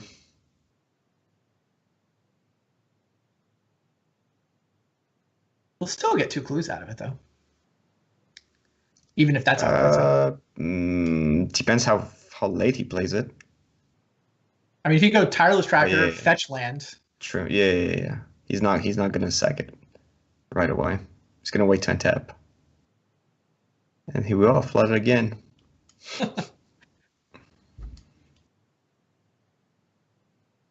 Stomper got tap, says go with Remand up. Oh, if the tracker gets remanded, then Caleb may actually have 2 mana to crack a clue. No, but then there's Snapcaster, so Fair enough. That's expensive though. The problem is once the tracker, but once the tracker sees 1 clue get sacrificed, it's out of Izzet Charm range. Oh, but they never play around the second Izzet Charm. Because this turn, Shitian can Snapcaster, remand the tracker, and then Caleb can play it again because he has 6 mana, and play it like as a 3/2, and then it Caleb would be. might lead on Relic of Progenitus. Oh, true. No, he's going straight for the tracker. No, I think he heard me. Relic to Fizzle Snapcaster would have been relevant, but I guess he figures Remand, he just gets to replay it. Yeah, that's a good idea. I like that plan. Then we're gonna go for a Snapcaster beatdown.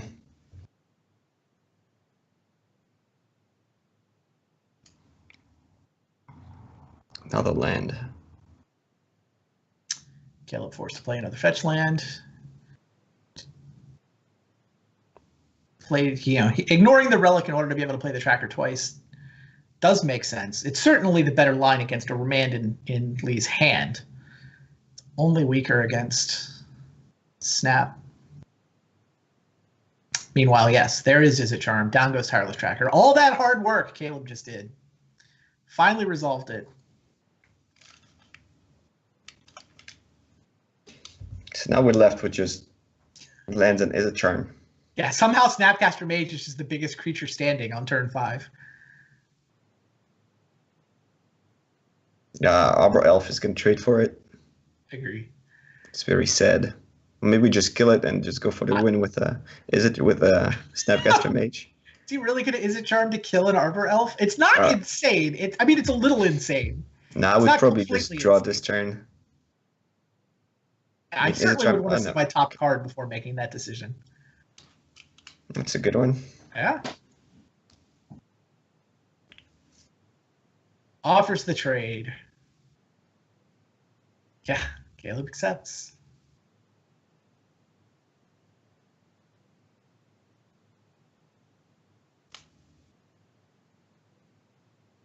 So Li Shitian has fought his way up to 6 lands. Caleb has been cracking fetches this game, so he's in range. 7 mana Scape Shift is lethal with Caleb at 15. But Lee has to find it. Time to cycle an Izzet Charm? Seems like it's probably time to cycle Izzet Charm. Yeah.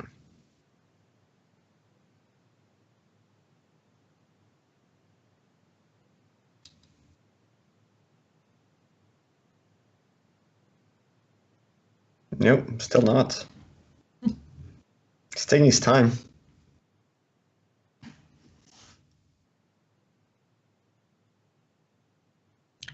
Goes for Steam Vents.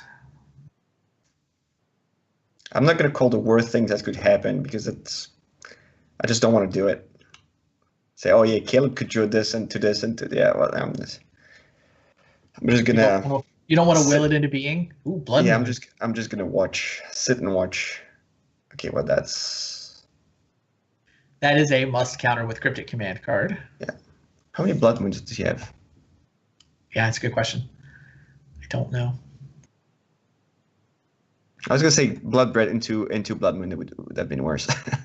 Well, okay, Fair. but only Blood Moon's fine. Caleb goes ahead and cracks the relic. He wants the card draw. He wants to kill the entire graveyard.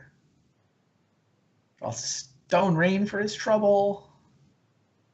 So he has how many Blood Moons? 4 Blood Moons.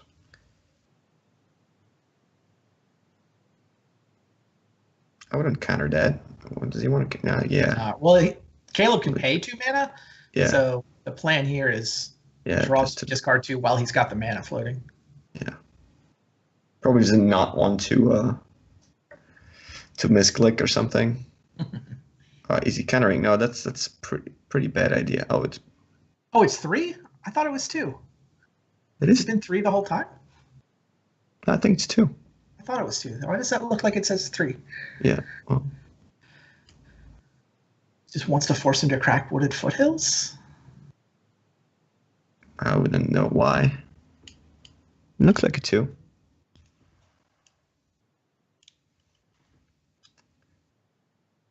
Oh well.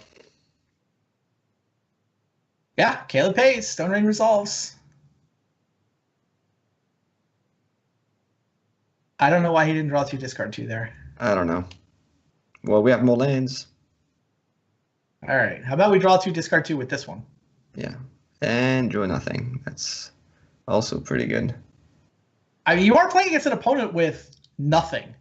Oh, I know. I'm not complaining. It's I mean, 8 we lands should and have a Bird of we should have drawn Paradise 2 more cards. against 7 lands and a repeal. And a land. Oh man, this game. This is a riveting game of Magic. That's not Escape Shift. Well, that's another something. Yeah, we can beat land destruction with that. Oh, Bloodbraid. Okay, this is what we don't want to see. Oh, that's Instant definitely what we don't Tireless want to see. Tracker.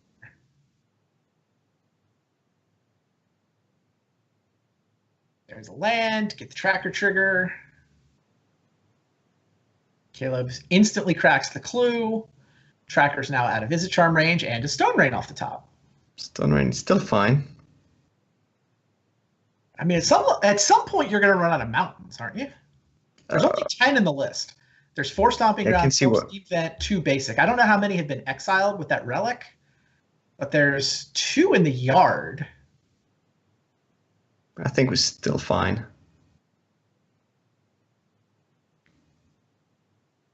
Probably. I mean, I guess you only need 5 triggers. You can leave some mountains in play. Get a Valakut and 5 is good enough. Yeah, tag with the bird. That's cool. That's good. He's probably going to cycle repeal on the tracker here, I would think. Just Yeah. draw. He's been very aggressive. Not like he's been very defensive with the repeal, not like keeping them as long as he could. Electrolyze. Oh, that's good. That- Yeah, Kill the Definitely. Bloodbraid. yeah. Kill the Bloodblade, draw a card, or save it to kill tracker next turn. Now that would probably not work. If Kelp draws another land, Well, you can kill it as response to the create a clue trigger. Okay. But down goes Bloodbraid. Makes sense. There's a remand. More cantrips, more stall. Here's an opt. Where's the scape shift? Valakut. do you want to play it? Not really. I don't think you want to expose it. do you? That's no, yeah. Not sure about that one. I think that's your land drop on the turn. You're going to cast Escape Shift. Yeah, Wow, Wooded Foothills off the top for Caleb. So this tracker can draw a couple of cards. Plenty of mana to recast it. all right. Maybe we'll get there and draw the actual scape ship. Here's Opt. Into a Yep. mountain.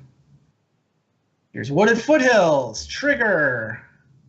Clue. Crack it. So now we can draw a lot of cards that would be very annoying. Sounds right.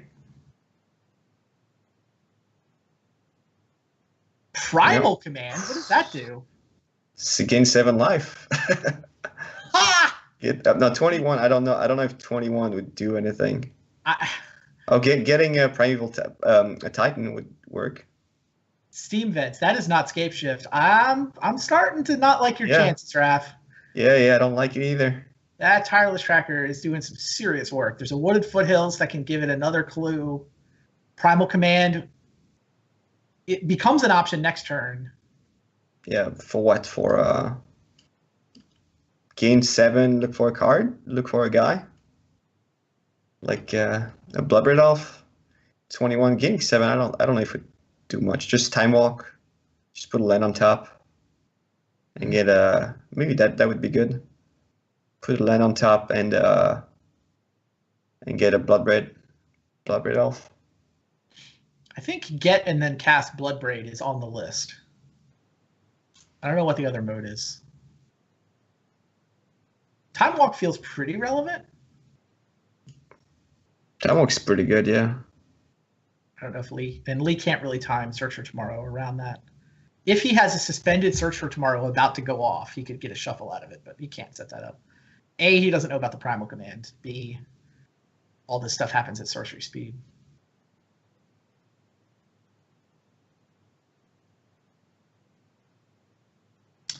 All right, Lee passes.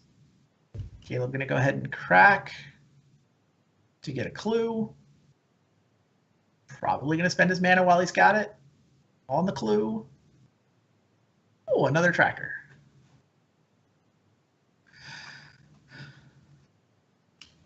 Utopia Sprawl is functionally free to cast.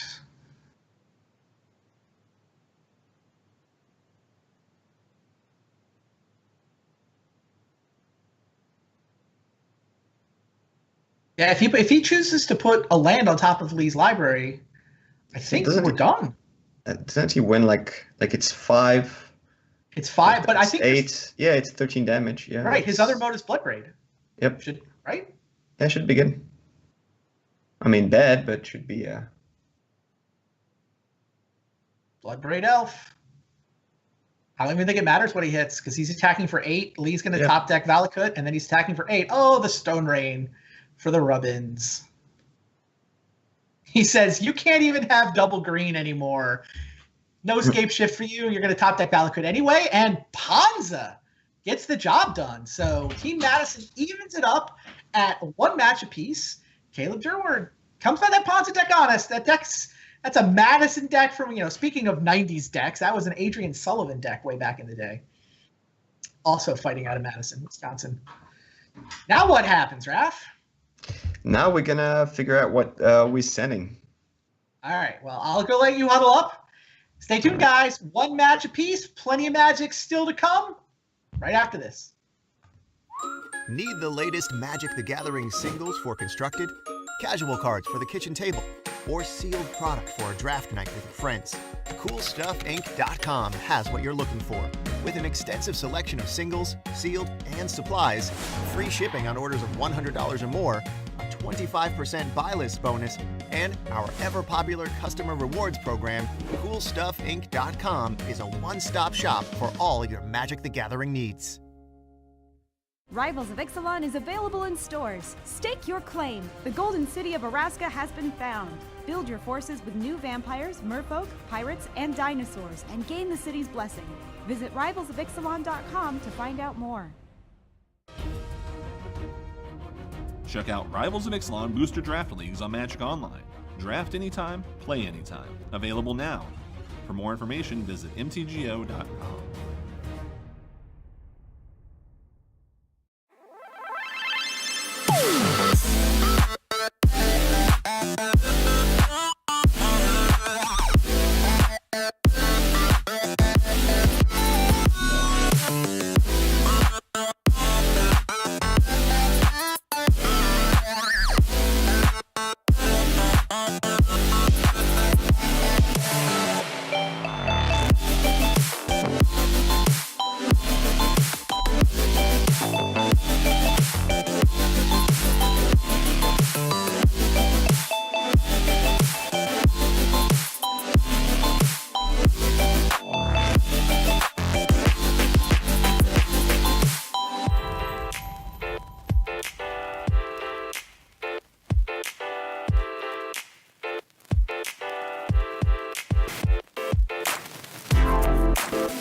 Hello and welcome back. I'm now joined by Matt Severa. How things going, Matt?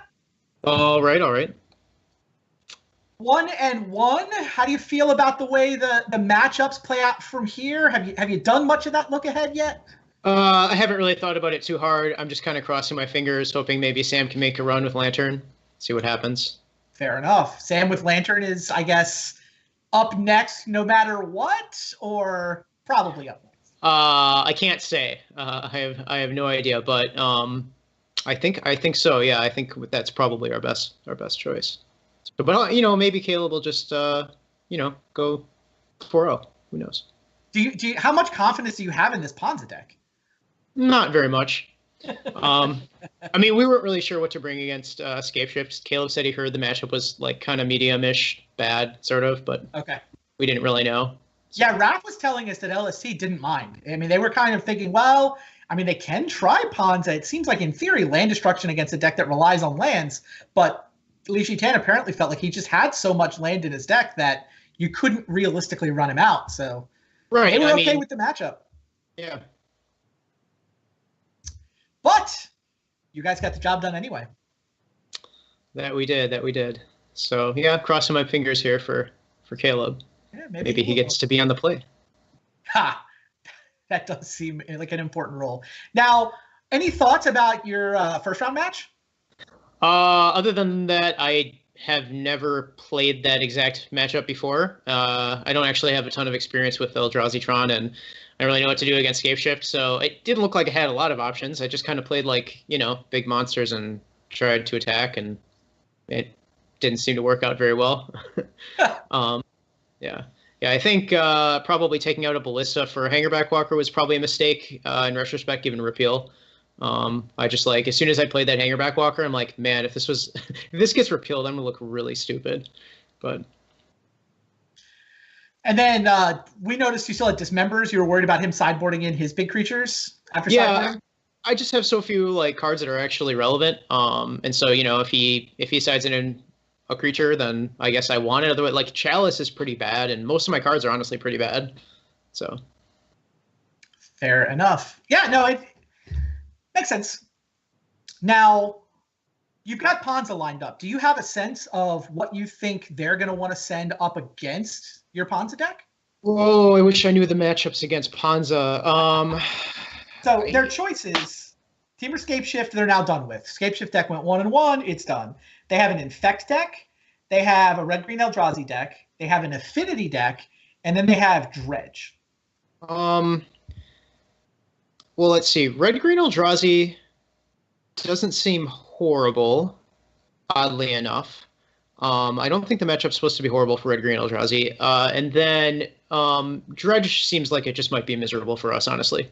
I don't really they operate off, not that much mana, and we play spells that are just kind of big clunky creatures, and they just kind of flood the board. So I can look at how much interaction we actually have for that, but that kind of seems bad in theory for us. So do you think it seems like one of their beatdown decks might be the right play for them? Infect seems totally reasonable. Again, operates off not that much mana. We don't have a ton of interaction, so and then it should be potentially pretty Affinity easy as well. Yeah,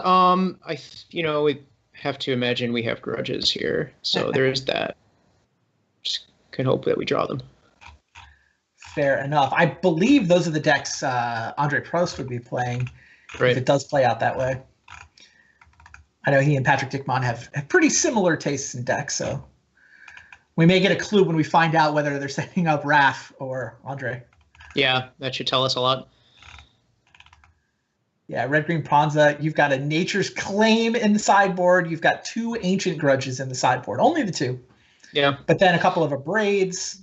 I mean, Grudge is a great card. It can go a long way. So, you know, a lot of those games are just decided by Grudge just killing the only 2 real threats that Affinity draws. So, but Infect is really scary.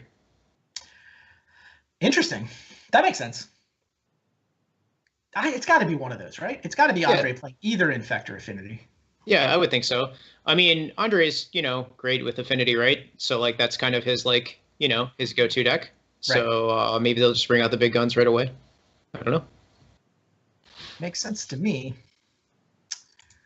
Meanwhile, if you guys are looking forward, next week's show, just so you guys know, we start to get to the teams that won their first round match. It's actually the R&D crew. The Play Design team will be taking on Channel Fireball in next week's show.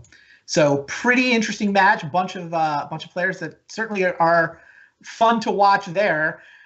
Minvy will be taking on the Brew Crew to round out week 2. So I guess that's 2 weeks from yesterday, March the 27th. That'll be the last matchup. And the way that works, both of those matches are 4 spots in the top 4. You go 2-0, you get a bye, and you get to go directly into the top 4 of the tournament. So some time off and spot in the semifinals. The one other thing I did want to mention, the Play Design team, they've got basically everybody in the pit has been helping them. They gave a lot of credit to Michael Majors last time around for helping to build the decks that they won with. So they're actually going to mix up the lineup. Majors is going to be playing. I'm trying to see. So their lineup is actually going to be Michael Majors, Dan Musser, and Andrew Brown. So we'll probably get some of the same folks on commentary again. Paul and Melissa and Tom are still going to be around. They're still helping, but they wanted the whole team to be part of this experience. So I said they can all be alternates, and we'll get to see a whole new crew of pilots next week. And the gang will be there trying to earn that spot in the top 4.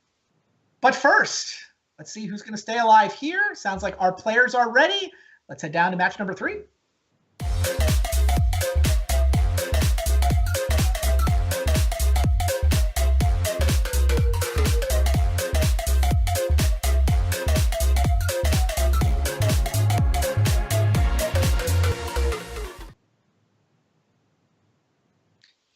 Ponza for Caleb Durward, and it is Infect for Andre Prost. So 2 beatdown decks to choose from. One of them Andre has a little more experience with, but the Infect deck they decided is just the better matchup, and that's where they're going to go. Down to 6 cards, though. Seems like the right call for them. And they are on the play, so Caleb still can't win a die roll. Also seems like the right thing for them. No red mana in Caleb's draw either. He's got the pair of turn 1 accelerants, but it's the Arbor Elves that don't give him any red mana. Oh, I have a good feeling, though. We'll get it. We'll get there? Basic Forest off the top the first turn, though. I mean, we better get there because this tracker is not gonna do it. All right. Andre looks like he's got turn 2 Blighted Agent queued up. He'll have Exalted next turn. It's not going to take very long. He is not going to have a hard time getting 10 Infect here. No, this looks like... I think it'll take till turn 4, but... Yeah. That's all it's going to take. Oh, yeah. No, I really wouldn't want to be in Caleb's spot right now. Oh, good. A Stone Rain. Huh. And don't worry. We'll get a lot of value off this tracker. Yeah? So, yeah, we might get to crack a clue before we die here. We'll see. Maybe. Yeah, maybe.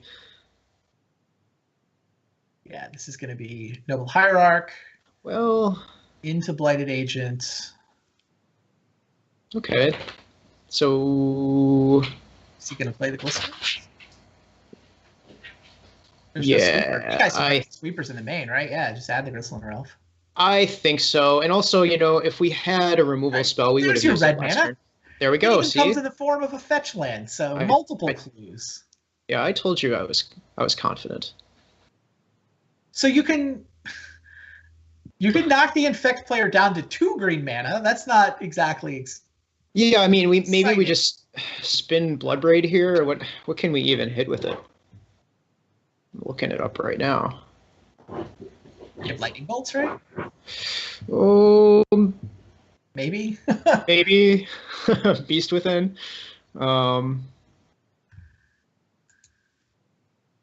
No. All right, Blood Moon is what Caleb has decided. Okay. Turns the Well, breeding pool into a mountain, turns off any future nexuses, so I kind of get it. yeah. But, oh, geez. Become immense off the top. I mean, yeah. Well, does he have? He doesn't quite have enough green mana to get it done here, right? No, it looks like he's got what, 6 infects? 7, 8. One, 0 two. cards in his yard though, so he can't actually cast Become Immense. Right. He doesn't. He has either a blue and a green or 2 green. So Right. Distortion Yeah, he's Strike on Glistener Elf. okay. So he's just gonna do 4, and then either one of. Yeah, it's just 3. Exalted. You can't get the 3. Exalted Trigger and 2 attackers. So Okay. 5 poison. It doesn't matter. Yeah, I mean next turn Yeah. there's both a Blighted Agent and a Distortion Strike coming down. Oh, Vine yeah. of Basswood will turn either of those into a 5-power creature. So Andre Prost gonna need 5 turns. Yeah. to get the job done, and this did not feel particularly close. No, it did not. But you know, out of the sideboard, we have some spells. Like Yeah, if Caleb had been on the play, if Caleb had been on the play and come up with a red mana, this could have been interesting. yeah, I mean, we just really need to be on the play in this matchup.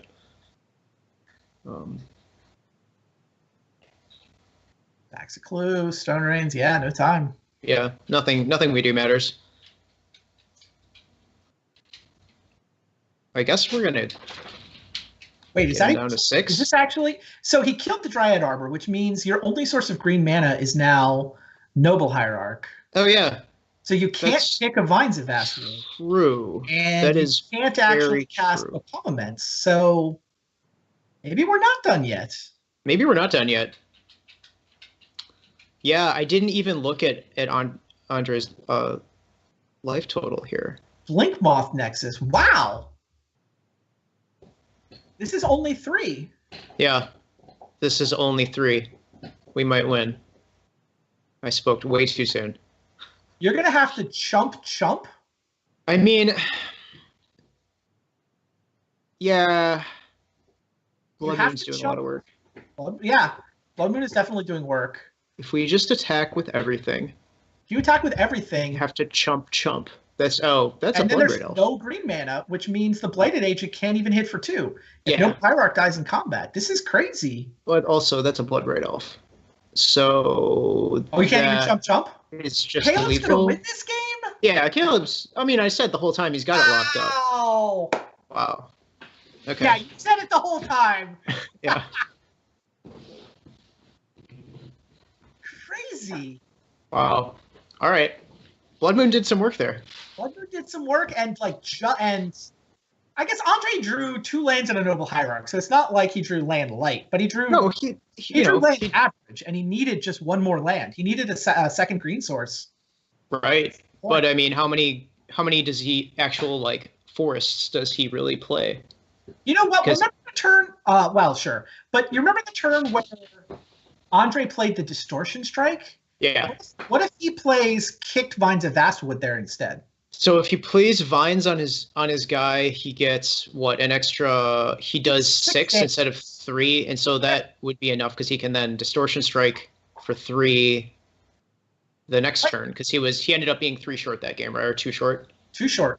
Yeah. I think So if he goes, I mean, obviously we can see the hands, but mhm. Kicked Vines of Vastwood would have actually gotten the job done. I'm pretty sure. I mean, I'm not going to pretend I know how to play Infect better than he does, having 0 games in with it, really. Oh, he couldn't kick the Vines of Vastwood because Dryad Arbor's a mountain? Blood Moon hits Dryad Arbor too? Was Blood Moon in play then? I don't even remember. Yes. Blood Moon play, so he couldn't do it. So Dryad that Arbor explains is that. not- Dryad Arbor, despite being a forest, is not a basic land. So Yep. Okay, there we go. there we go. No, so Andre didn't mess it up. It's just Blood Moon. Blood Moon did even more work than I was giving it credit for. Yeah. For some no. reason, like the big giant green mana symbol had me thinking it's a forest, but it's not. Yeah, I was looking at it and I just saw green from that hierarch. So, but nope. Single green off the hierarch, so he never had a chance to kick one of those Vines of Vastwood, and Blood Moon did just enough. Yep. Wow. Even on the draw. I did not think you were going to win that game on the draw. Yeah. Sorry for the Yeah. lack of an Andre Prost picture. He is substituting for Patrick Dickman this week. Once we had to postpone and reschedule the match, we couldn't find a time for that Patrick could make.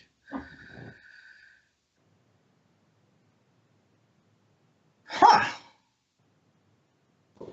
Yeah, it's like I don't know. Every time I watch this red green deck, it looks like it's just doing nothing, and then until it's not. Well, here is Forest Utopia Sprawl, Yeah, this but looks no a little. turn 3 play. Yeah, I don't Do you keep it? know if you can keep this on the draw, but 5 mana cards, a Blood Braid, and an Inferno Titan? yeah, to turn 4 Inferno Titan. That's your interaction. I don't know. Maybe it's good enough. Yeah, if you draw a land, you get turn Yeah. 4. Titan. Turn 3 Blood Braid into turn 4 Titan. I guess. He kept it. I mean, obviously, any land destruction spell off the top is great. Yeah, if you're not going to draw a land, you're likely to be drawing, a different piece of interaction or a land destruction spell or something, or like, yeah. Andre, no Glistener Elf. Just Bauble. So he kept Blighted Agent, Might. Yeah, he's basically and a Nexus. Neogenic Growth, and yeah, it's not the most explosive draw I've seen. Tireless Tracker is something. I have to go get that. in just a Yeah, second. sorry. Matt had warned us that the doorbell would ring. A kind person would show up bearing magic cards that Matt needs for a tournament. We told him he could have 20 seconds. Yeah, maybe 30. This looks like... Oh, it's interesting. I assume it's turn 2 Tireless Tracker. It could be Arbor Elf and Utopia Sprawl to set up more mana Sorry about next that. turn. I have a new dog, and he's nuts. No worries. Oh, he can go Utopia Sprawl and he goes Utopia Sprawl into Arbor Elf. Yeah, fair enough. So Caleb did draw the Tireless Tracker that could have given him something to do on turn 2, but he decided He just wants to. 2 more mana accelerants was better. So he's got turn 3 Inferno Titan on tap. Yep, That's not bad. does seem good. Except, And wait. Oh, except he it might not- Hierarch. Might of Old Krosa, Mutagenic Growth, Noble Hierarch, Kablam. Turn 3 kill on the play is better than turn 3 Inferno Titan. yes, it is. Wow, Andre drew really well. I didn't think his opener was capable of a turn 3 kill. I thought he was going to kill on turn 4, which was going to be faster than the turn 4 Inferno Titan. Right. We'll try to get switched to the sideboard view.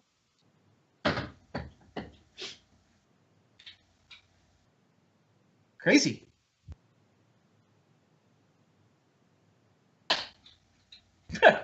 I've been wrong about my expectation for who's going to win both games so far. Yeah. Yeah, but I mean, yeah, I guess Andre was kind of just like one spell short. Maybe, yeah, I guess it was 2, but I thought he had 1 Might of Old Krosa, 1 Mutagenic Growth on the draw. When I looked at his opener, I think he drew Might of Old Krosa and Noble Hierarch. yeah, no, you're right. Although to be fair, just the Might of Old Krosa was good enough. He didn't need the Hierarch, right? Caleb was at 1 infect, right? No. Might and Might. He And well, he had the Mutagenic Growth. Might plus Mutagenic Growth is good enough. Yep. So yeah, his opener needed a +4 is what his opener needed. And he drew it. Ooh, Anchor is going to be good.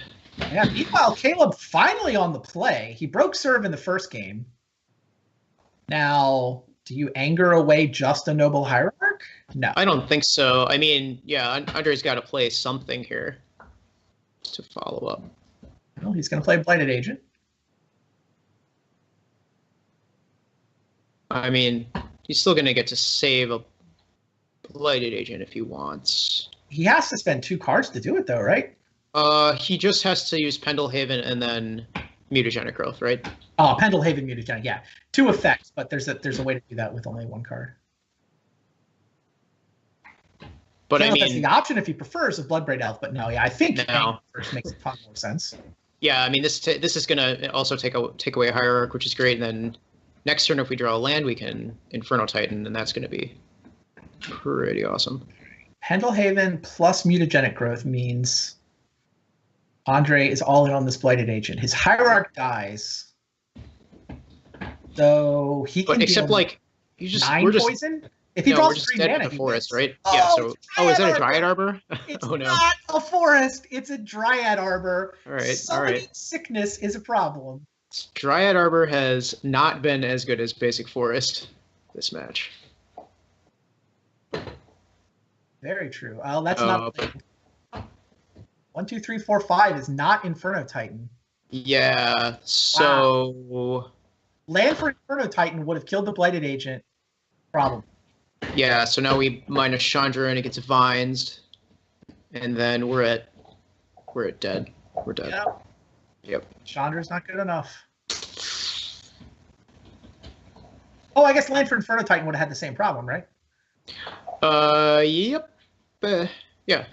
Yeah, no. Andre had it. Had it coming and going, and Andre Prost with Infect. Wow, Caleb came super close. Yeah, he did. I mean, it was closer than I thought it'd be, but yeah, bad matchup for us. Super close, but at the end of the day, Ponza fails. Andre Prost tags in and wins the match with Infect. Yeah, I don't know that there's any way that last game goes better. Even if he draw the land, Andre played it where he always had the ability to react to a removal spell. Right. Yeah. The Mutagenic Growth saved him from the anger. I don't know that there was any way Caleb could have played that. Even if Andre's hand had been fixed up, he was just a turn too fast. To magically draw 2 removal spells or a sudden shock, that's not in our list. Yeah, or have Andre not draw the second Might of Volcrosa in the middle game, the second game. Yeah. Close match. So it will be Infect coming up in round 4. International Alliance has a 2-1 lead at this point, and you guys got to send Sam Black up. I know this is not exactly a horrible thing to have to do. Sam should do just fine. Will it be Infect? I mean, sorry. Will it be Lantern against the Infect deck? I'll confer with my team, so I'll trust Sam's judgment. We will figure that out. We'll be back right after these messages with match number 4. Need the latest Magic the Gathering singles for constructed, casual cards for the kitchen table, or sealed product for a draft night with your friends? CoolStuffInc.com has what you're looking for. With an extensive selection of singles, sealed, and supplies, free shipping on orders of $100 or more, a 25% buy list bonus, and our ever-popular customer rewards program, CoolStuffInc.com is a one-stop shop for all your Magic the Gathering needs. Rivals of Ixalan is available in stores. Stake your claim. The Golden City of Araska has been found. Build your forces with new vampires, merfolk, pirates, and dinosaurs, and gain the city's blessing. Visit rivalsofixalan.com to find out more. Check out Rivals of Ixalan Booster Draft Leagues on Magic Online. Draft anytime, play anytime. Available now. For more information, visit mtgo.com.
Welcome back. I'm Randy Bueller. I'm now joined by Li Shi Tian. How are things going? Good. Except I misclick a lot. So we heard you misclicked. What did it wind up mattering? What were you trying to do that you didn't get to? I want to draw 2 and discard 2 with the Is a Charm. Oh, right. That go was double. surprising. I go double check my option and I click the wrong one. That makes sense. Yeah, no, that totally makes sense. Yeah. So, but yeah, we got a good counter deck. Like Infect against Ponza the matchup is so good. Yeah, it was actually kind of close. I thought Caleb almost pulled that off. Yeah, but is actually quite good when we can't draw the basic lands. Yeah. But we do only need one or 2 basic land. One basic land to operate the deck. So Andre's going to keep playing that Infect deck now. Do you think they have a good counter to Infect? What are you expecting Madison to do now, do you think? I think they can bring Jeskai or Zhang. Jeskai or Zhang? Yeah. Because they have a lot of interaction against the Infect. Infect is like the king of go fishing deck. The consistency they have is just so huge. I know it's going to be Sam Black. They've already gone through Matt Severa. They've already gone through Caleb Durward, so it has to be Sam Black. That always makes me think, well, what about Lantern? Like Infect is a deck that capable of beating Lantern because it is attacking with like 1 power creatures. Sometimes Lantern cannot empty their hand by turn 3, and then Infect can beat turn 3 bridge. So I think Lantern is not that good against Infect. Oh, I suppose Noble Hierarch is an issue in potentially letting the Infect deck win with regular damage too, right? Yeah, sometimes you drew like 3 or 2 become immense, and then you can go for it. So probably not Lantern is your theory. Your theory makes sense. Jeskai would make sense here. Yeah, I mean, we'll see. It does have to be Sam the way things work out. Yeah. Do you have a feeling about the slated decks that they brought? Were you surprised by anything they brought to the table, or are you worried about how this might play out at all? Yeah, we kind of expecting they are not bringing in aggressive aggro deck. Like that's why the Scaleship I play, I cut the Lightning Bolt for it. Like I put in Is a Charm and then I cut the Lightning Bolt. Got it. That makes sense. Yeah, but then they show up with Storm, so we have to ban it because that is the only deck that can beat that can kill before turn 4, I think. So we just banned the deck. Makes sense. Now, talk to me about that Temur Scapeshift deck you were playing. Is that a deck you like in the current Modern, or was it more specifically something for this Super League against that opponent? Yeah, like a Temur Scapeshift is always a deck I like. It. Yeah, I make my first Pro Tour top deck with it, and then they unban Jace. With like turn 3 Jace is the best you can do, and then there's lots of shuffling effect. So the Brainstorm with Fetch is just so good.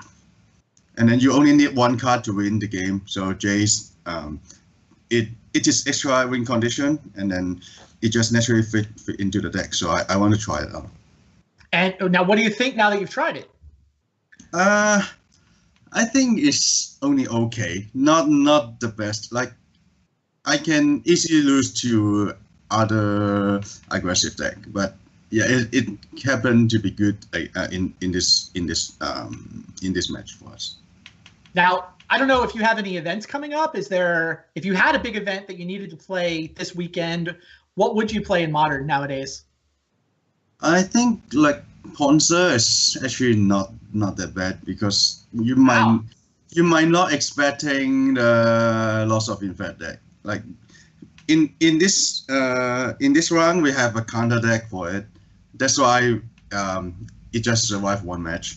But but if in a GP, like there's a lots of different types of deck, you have a consistent strategy that you can like you keep on land destroying, and then you have a better pressure with Barbaric Elf now. So I think the deck is actually quite good. Interesting. Do you have events coming up soon? What's your schedule look like? Yeah, it's 2 weeks later. I got a team trios in Kyoto. Ah. Yeah. Which format do you play? I'm playing modern. Got it. So Ponza is on the short list of decks to consider. Yeah, maybe Ponza or Hero Run. Like sure. We saw how Nassif did yesterday. That we did. All right. Well, that'll be in a couple of weeks. It'll be interesting to see what Lee brings to that tournament. But for now, let's head down to the next match.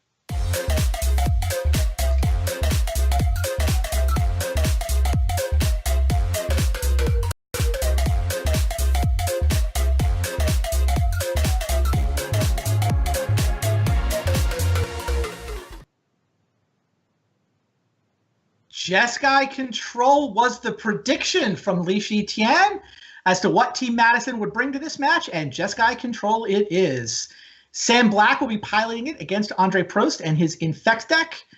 Andre repping the International Alliance, currently up 2-1, so they just need 2 more wins. Halfway home, but you guys got to halfway home last time around and couldn't quite finish the deal. So. See if this one goes any better for you. The Jeskai Control is kind of the best counter deck against us, so I think we are behind this match. And the hand is actually not that good because we are relying on the Noble Harak. Like now, if we go Pendelhaven, if we didn't draw land and we go Pendelhaven Noble, then Sam go Bolt. We might have to spend our resources on it. Oh, Sam drew a Lightning Helix, so he's got options. Yeah. Does he want a Bolt and a Serum Visions? Does he want to leave up a Spell Snare? So here, if Sam go Bolt, we can choose to double Mutagenic Growth. Yeah, nope. Glacial Fortress. So Andre declined double Mutagenic Growth. Could have kept his Hierarch alive, but I think he figured, well, I've got another one. Yeah. So but it still doesn't have a second land. So I mean, you saw Sam chose to leave up the Spell Snare, figuring, oh, I'll grab the Blighted Agent or whatever, but no second land, sort of accidentally played around that. Maybe Aegis will try to bake all the removals and then just use the Mutagenic Growth plus the Divine to win, like so that he don't need to top that and yeah, he top that land is live now, and he don't need to top that. Baited 2 removal spells. Baited 2 removal spells with the Hierarchs. Now the Glistener Elf catches Sam without a removal spell right now. Of course, there's Snapcaster Mage off the top. Yeah. Now, how's he going to play this? Just main phase it? While there's no untapped green mana, looks like main phase doesn't want to let Vines counter this Lightning Bolt. So he's just going to tap out to kill the Listener Elf main phase. Yeah, that's a good play because if we go on tap, we can with the active Pendelhaven. Now we are having trouble. We don't have a good creature, good infect creatures, and then we don't have the mana to palm to cast our spells. So I mean, a couple of Mutagenic Growths means I think Moth Nexus he can get close. You know yeah, but they do have the Colonnade against us. Like, sure. Colonnade is going to be ready to block, I guess, next turn in theory. So if they go search can search fit next turn? Nah, no.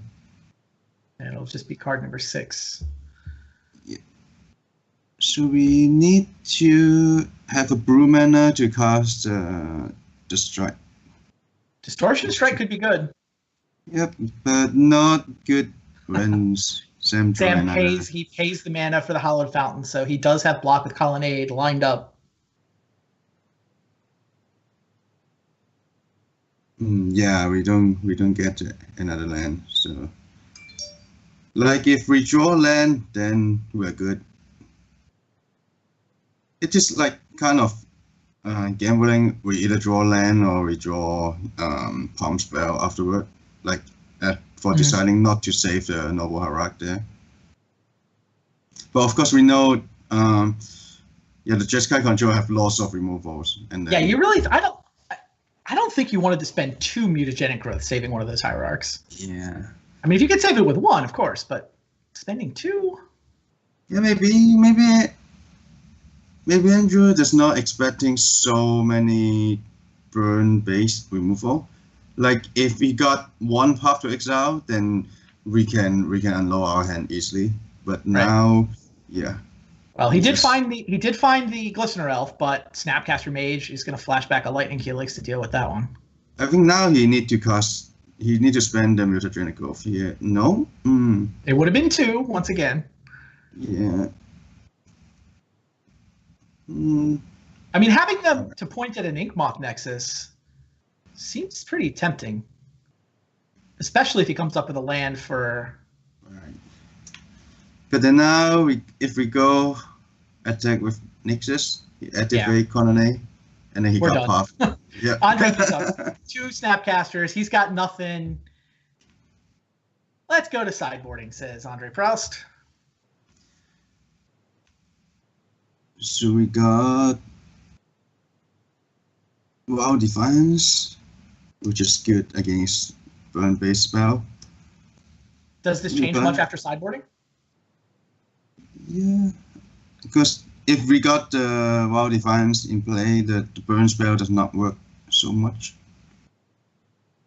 And then we got Spell's Cut, and then Dispel for Andrew. For Sam Black, he's cutting the big mana spells. And what else? And putting in Counterspell, I think. Yeah, he putting in Dispel for countering the palm spells. Oh, you got Jace the Mind Sculptor in the sideboard of your Infect deck? Is this like the Tom Ross list from the Play Design Week, or is this something you guys also like? I think it's a list like Oliver Parliament play in Pro Tour, and then Patrick just update a bit with the Jace in the sideboard. Fair enough. Yeah, afterward they unban the Jace. Sure. I'm not sure how good is Jace here. It feels pretty expensive. Yeah. So let's see what Sam had. Sam got double Dispel, but no removal. Yeah, and he mulligans it. Mulligan for it, yeah. Now, 1 Dispel and a Path. I think he likes that one a little better. Yeah, I think it's a much better hand here. So Andrew got another one-lander with Noble. Is he looking to lead on Glistener Elf this time? Don't you lead Noble on these? Yeah, I think I like to lead with Noble, yeah. So, I also heard some people say Elf on the play, Hierarch on the draw. But I mean, with the one-lander. Yeah, the one-lander is the thing I concern. So, like now, Sam only got Path to Exile. Right. So, like, I think this is what Andrew expecting last game. Like, he tried to one Sam out of burn-based spell. Right. But he failed to do so, and then he didn't draw the land. Now, like, I like the way Andre. But Andre also led with Glistener Elf leaving up Blossoming Defense instead of tapping out for Blighted Agent. That's kind of interesting. I guess he's also left up Spell Pierce, right? A pair of 1-mana answers to a removal spell instead of playing his better Infect creature. Yeah, but Sam drew the Supreme Verdict. So now what he can do is drawing the. Oh no, that's not Forest. That's another. The Dryad Arbor. So now he attacked for 2, and then he technically got 2 kind of spell right here. Wow. Dryad Arbor has not looked particularly exciting in this match so far. Yeah, every time I see him drawing that card, it's like so card. But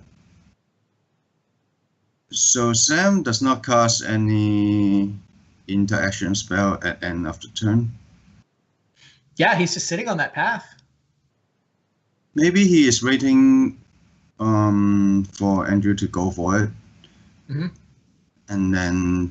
And he's also sitting on Dispel, so if Andre goes for it with, a Blossoming Defense or a Spell Pierce to play defense with, Sam will also have a Dispel.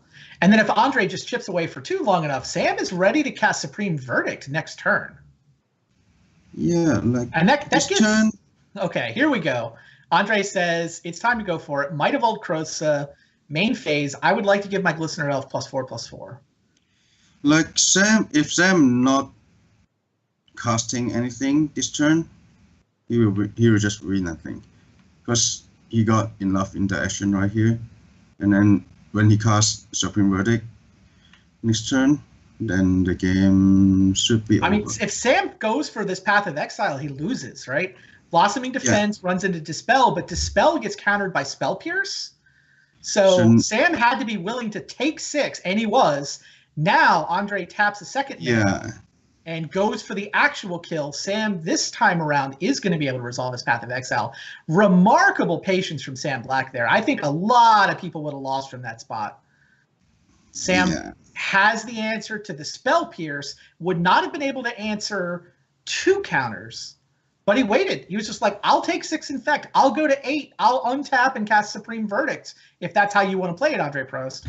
I think Andre was right to go for it. He goes for it with 1 answer. Yep. Yeah, so Sam Black played really well this turn, this game. Totally agree. I think it's by the turn 2 he didn't try to cast Path to Exile on the Greensleeve Elf. Yeah, that was just super well played by Sam. And now he's going to get a 3-for-1 with the Supreme Verdict. Yeah, because there is no infect creature in play, so he didn't need to wrath away the creatures. He could have gotten the Hierarch and the Dryad Arbor, but he'll still have a couple lands. He waits. He's going to get the Blighted Agent too for his trouble. Super well played by Sam. And he now saving the Field of Ruin for the Inkmoth. Yeah. So now let's see. Like Sam is taking control here. Spell Pierce, like a blank card there. So yeah, I think the game is slipping away for us. That creature off the top is kind of the best Andre can hope for, but Sam just has to decide which way to kill it. Goes for the Lightning Bolt. I guess you use your Blossoming Defense, right? Yeah. But still, there's. Yeah, Sam says whatever. I'll It's wait. too tough. I'd rather spend my mana on Field of Ruin. Okay, once we get rid of the Pendelhaven, now he can take Glistener Elf hits, and they're only 2 a turn instead of 3. Ooh. Oh. Is Explosives for 1 good here? Yeah. I think we really need to draw. I don't know what we can draw. I mean, if Sam's deck is stacked with blanks, it's going to take a lot of blanks for you guys to draw out of this. Yeah. There's not much we can do after the situation like this. We can start attacking with the Colony. Yeah, and he does. Still has Path to Exile mana if he wants it, but whatever.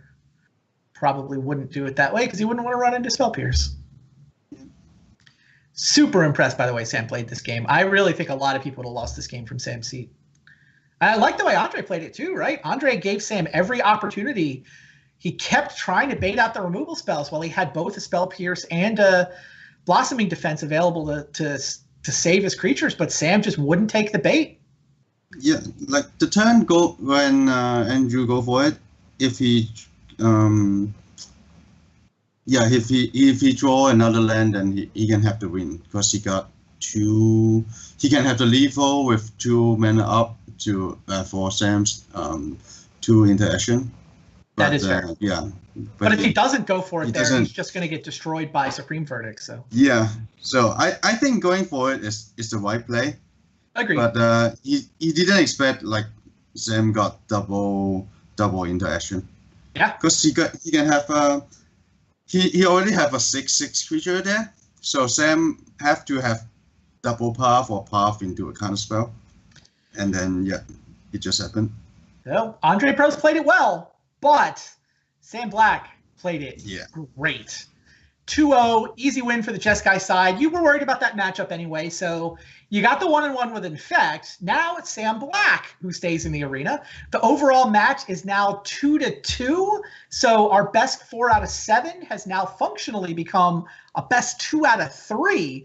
Do you have any quick thoughts about what you guys might do against a chess guy deck? Yeah, we have some annoying deck with them. All right. Well, we'll take a quick break, and when we come back, International Alliance will put up another deck, see if they can knock off Sam Black. Need the latest Magic the Gathering singles for constructed, casual cards for the kitchen table, or sealed product for a draft night with your friends? CoolStuffInc.com has what you're looking for. With an extensive selection of singles, sealed, and supplies, free shipping on orders of $100 or more, a 25% buy list bonus, and our ever-popular customer rewards program, CoolStuffInc.com is a one-stop shop for all your Magic the Gathering needs. Rivals of Ixalan is available in stores. Stake your claim. The Golden City of Araska has been found. Build your forces with new vampires, merfolk, pirates, and dinosaurs, and gain the city's blessing. Visit rivalsofixalan.com to find out more. Check out Rivals of Ixalan Booster Draft Leagues on Magic Online. Draft anytime, play anytime. Available now. For more information, visit mtgo.com.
Hey, welcome back to another match, another round of Modern Super League. I'm here with one Matthew Severa. Now, Matthew, you are on a member of Team Madison, if I understand correctly. Is that true? That is accurate, Caleb. Oh, all right.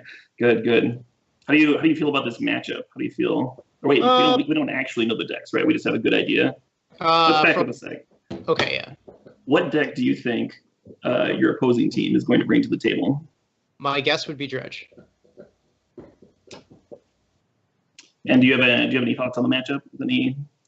It seems bad for us. It seems really bad for us. It's supposed to be really bad for us, right? I think it would be like pretty good if we had Rest in Pieces in the board, because then post board you play Rest in Peace and then you play a sweeper and then you don't care about their board. With Surgical, it's going to be Well, with Surgical is better in some matchups, but it's certainly not better against Dredge. Anyway, Surgical, the plan is to like hit the 3/3s and then snapcast back on Bloodghasts or vice versa, leaving Dredge with like just some Dredgers and Narcomoebas, but it's a little bit trickier. It's a little bit trickier than a hard hoser like Rest in Peace. Yep. Not much more I can say beyond that. I think we need a can actually act like a surgical extraction just by like setting down like half of Dredge's better threats. It can certainly do a lot of work. I won't lie. It's just we don't have a lot of pressure for Dredge, and we don't have a lot of super powerful ways to interact with them. So that combination seems very bad. But strange. If we win, stranger things would have happened. Like somehow you beat Teamer with that red-green deck. So hey. It's not that crazy that the pile of Blood Moon decks beats the Scapeshift deck, right? It's not that crazy. I was really just talking more about the pilot, but yeah. Oh yeah, fair enough. Yeah. Oh, what's this? Is this a dagger in my back? Oh my god! I think this is one of yours, man. Sorry about that. I was looking for that. Yeah. Don't lose that. Oh man. I thought I was gonna win that Infect match. I've beaten it before with Ponza because like sometimes Blood Moon's like randomly like really good against them, and then I don't know, I snuck out that first game and I was like, oh, I'm gonna win this thing. And then I didn't at all. I was shocked when you won game one. I was looking at the Dryad Arbor the entire time thinking it was a forest. I got you. He has way more than lethal here every turn, and then he didn't, and then he would lethal. Yeah. I think that game one was even like really favored if I hit a red source for the turn 2 Blood Moon off the top. You just can't mulligan hands with that deck that have a 1-mana accelerant. Right. The deck doesn't mulligan great. I gathered that from you keeping every single hand. Yes. Speculative looking hands with the 1-mana accelerant. Yeah. I mean, some of the hands you kept, they were like you didn't even have a turn to play, that cost 3 mana, but you had like turn 4 Titan or whatever, and then the top of your deck's like insanely live to draw something that matters a lot. So yeah. Well, there's more like 3 drops and 4 drops that you can draw into than there are turn 1 accelerants to like ensure that you do those things in a relevant time frame. So right, and I think you've played a bunch of that deck right on your stream. I assume. Yes, I've played a ton of that deck. Yeah. So I don't know. I never watch your stream, so acceptable. I watch all the time. I'm a big fan. You show up to resub every once in a while. Oh yeah, I watch. Yeah. So. Oh man. Yeah. So I guess if we lose this round, we would be able to switch in hypothetically. We would be able to switch in either you with Jund or Sam again, because you've already played. I guess Sam could play with Lantern. I think either of those would be fine, maybe. I don't know. Yeah, I know the Lantern versus Dredge matchup I think is good for Lantern, right? So I mean, they attack with a bunch of like dorky creatures and you're an Ensnaring Bridge deck. And then game 1, you get Bridge down, and then game 2 and 3, you're trying to you have like dodge for Cage. Yeah. Oh, it sounds like we are ready to go, and that is exciting. Let's get into this match, huh? All right.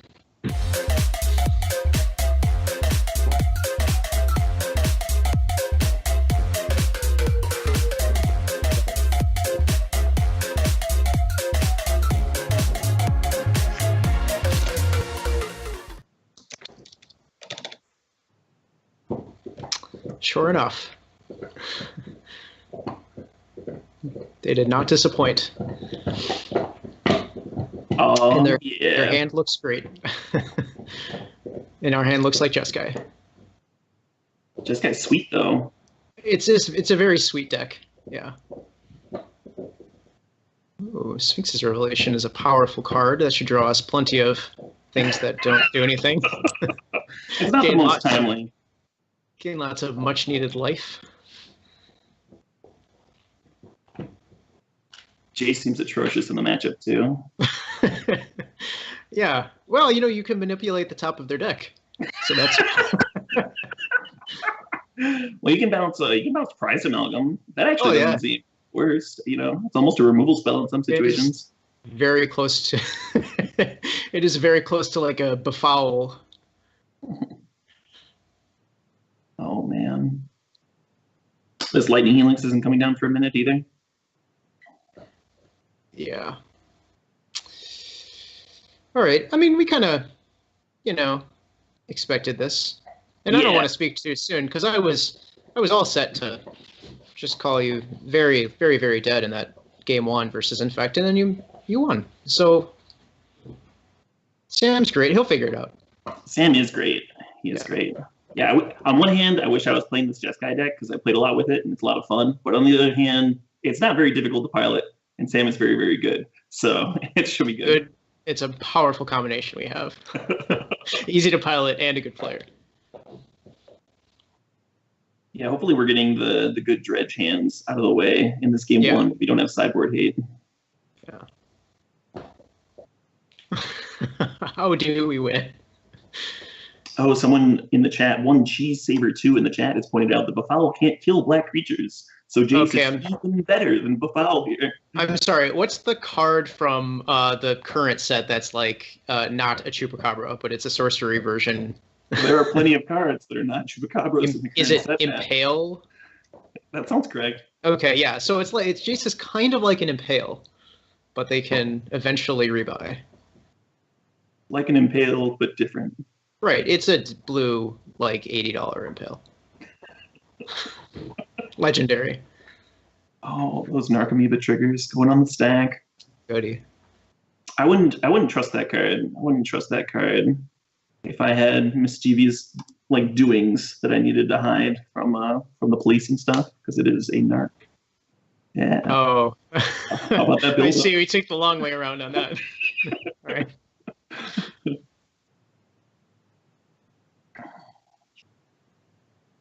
All right. This all looks pretty standard. Pretty standard, yeah. Path Snap Path can be good if there's just 1 or 2 early amalgams. Certainly. That's not what Sam's hand is, though. I almost like Snapcasting Mag Visions. Just take the path. Yeah. I mean, I don't know. How do you approach this from the Jeskai side? Do you just try to burn them out and race them with Helix and get a hit with a Colonnade in or something? That's the idea. Crypting teams and whatnot. That's the idea, but Path Snap Path on early amalgams can buy you a ton of time. Yeah. Yeah. I'm not really looking too closely at their graveyard. I don't see any cards. Plus, if they got Snapcast back Serum Visions, that's a part of the tempo plan too, because then you've got that 2/1 in play that can be attacking. Yes, the Coral Merfolk.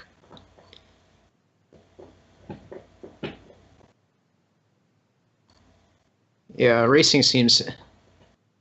whatever. It is what it is. It's our path to victory.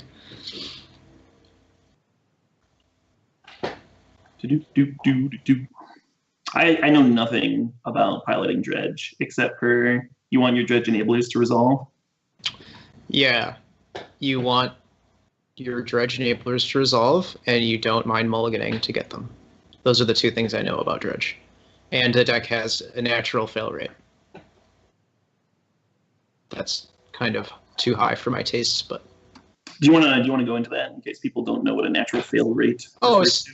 Sorry, what I mean by that is just that since you need an enabler and a couple of pieces to actually make your deck function at all, you do mulligan well, but you can just mulligan a few times and not hit what you need, and then your deck just doesn't work at all. So and then you have to hardcast Narcomoebas. Yeah, then you're playing like a bad limited deck, but not this game. So, and it doesn't happen all that often. It's just that, when you enter a tournament with Dredge, you sign up for some of that.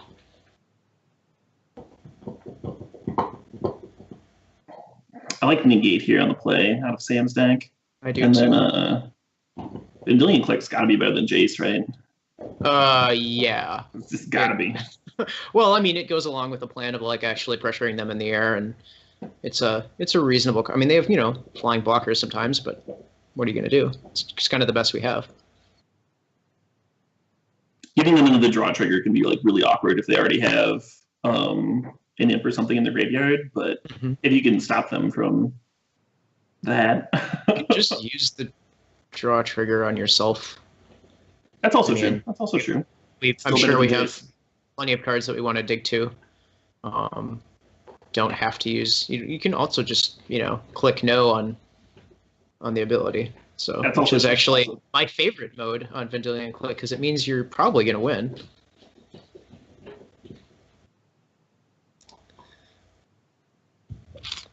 Yeah. I wonder if Explosives is better than Helix. Are we supposed to bring in Wrath right here? I think so, yeah. Do you think Sam knows that? Probably not.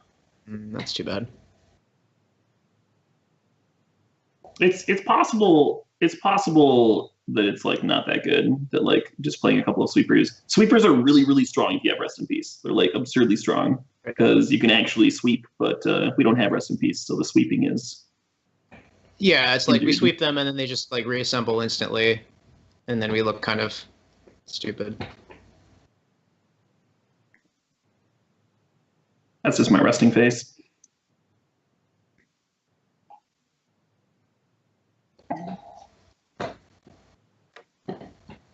All right. So yeah, they have to mulligan. They have to mulligan. I think we also have to mulligan. But You think we have to mulligan this? Sam might disagree. You would mulligan this hand? Absolutely. Why? There are very few cards that are relevant to the matchup, and none of them are in our opener. Okay, that's fair. So drawing that's fair. 6 cards towards them is way better than playing Serum Visions and looking at 3 cards towards them. Digging. But we You have need them in lands your and region, too. we have both lands and spells, Caleb. Oh, my bad. My apologies. Did you? I'm not sure if you noticed that. Let me point them out. Yeah, drawing 6 cards towards finding a surgical. Okay, that's fair. Is like really good. Or even like Path plus Snapcaster is better than this, or there's like a wide swath Gotcha. of cards you could find. Yeah, I mean, there's just a certain point in some matchups, right, where your deck is so like unevenly matched that you'd need to look for a specific route to victory, and Yep. you can't just keep a hand that looks pretty good in a vacuum. But we did do that, so. But he's got a hand that's like really weak to surgical too. Yeah. Well, maybe Sam put like some surgicals on top. With the Serum Visions, yeah. Yeah, Possible. I mean, oh, that's not one. Looks like that was a bottom. Yeah. I hope it was a bottom, because otherwise I'm going to go yell at Sam after this.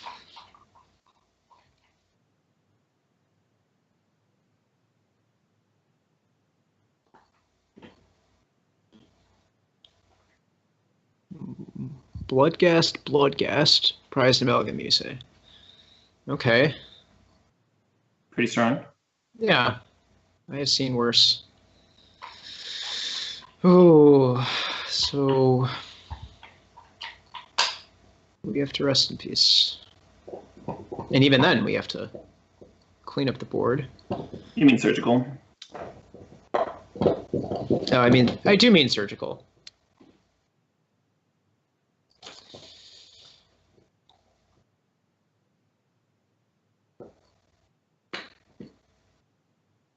Prized amalgam coming into play. Tricky card to answer that prized amalgam. Yeah. Well, it's okay. We get to Serum Visions again, so Yeah. I'm sure what we need is right on top. Well, we need surgical to pair with the Snapcaster, and we need some kind of a sweeper to clear the pressure. Right. But it's doable. Yeah. All right, I guess we're playing the Snapcaster with the Serum Visions. Yeah. Yeah.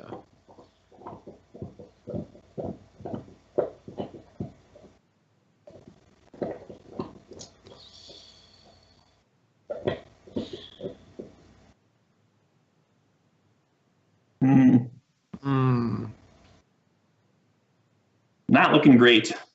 I don't like our odds. I like how we got a commentary pairing of the team that's getting just like stomped by Dredge here. Yeah, it's it's fine. Some people consider Dredge to be a different game almost than playing normal Magic. Do you agree? No. No, I do not. I mean, it is different from a lot of Magic, but kind of like the sweet thing about Magic is that there are so many different types of games, right? I mean, oh, absolutely. Do you consider Lantern to be a different game than Magic, or like, I don't know? Yeah, that's a fair comparison. I don't know why we'd want to be fair, but it is indeed a fair comparison. I think so.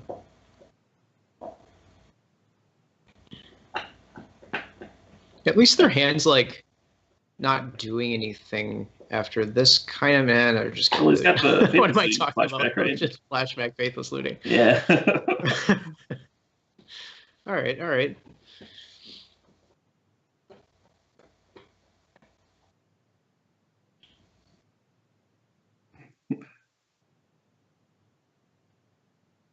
Well, it didn't flash back to looting. Interesting. Yeah, I don't know why. Well, Sam has a turn or two here. He has successfully survived till he can play command.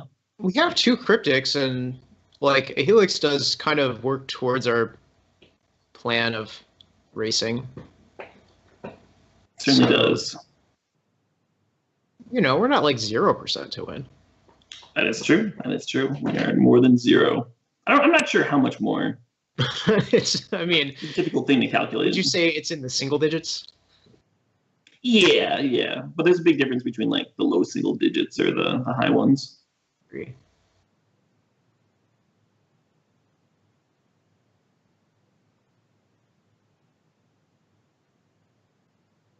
Do you counter this here? No. I think I let them do it, and then I end step bounce that guy and draw a card. Because we need to draw some cards.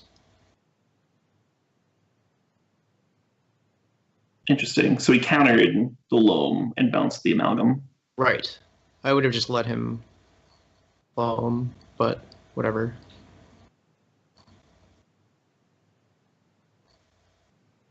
Yeah, this is interesting. This game is different than I thought it would be. I don't know how else to describe it. Yeah, it's different.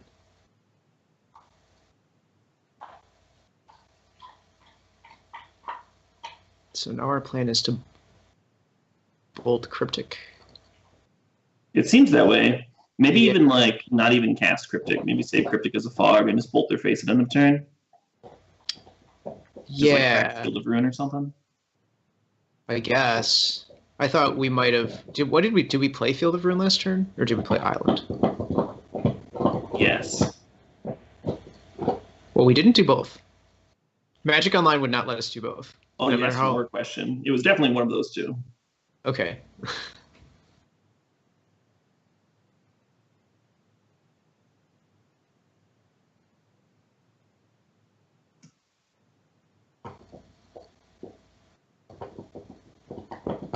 I guess we can Helix at end of turn.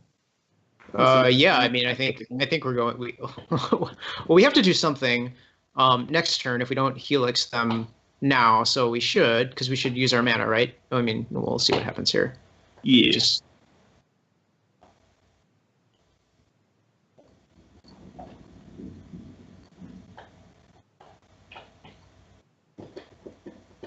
And there is no basic mountain, so Sam can't go Field of Ruin into Bolt here. Okay. Okay. So yeah. I think we wanted to play a tapped land. The Hallowed Fountain. I was kind of thinking that, but I mean, this will still This will still fix our mana.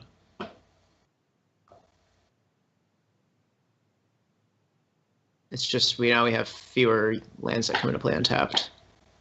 So like being able to like hit with a colonnade would be sweet. Oh, that's certainly a fine draw, but does it do anything for us right now? I'm not sure.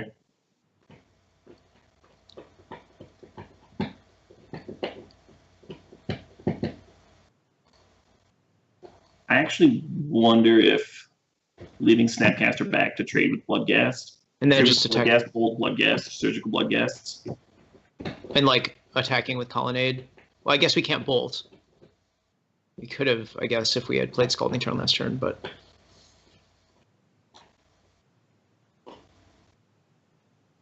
I mean, this does seem to be like how we have to win. Yeah. So, okay. Tap, draw, bolt your face.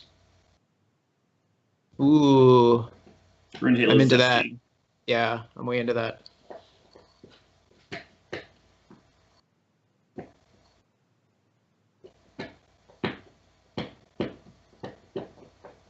Flashing back, Faithless Looting. That could run into Surgical, depending on how the dredge goes, how the discard goes. Yeah, we flipped Narcomy, but that is...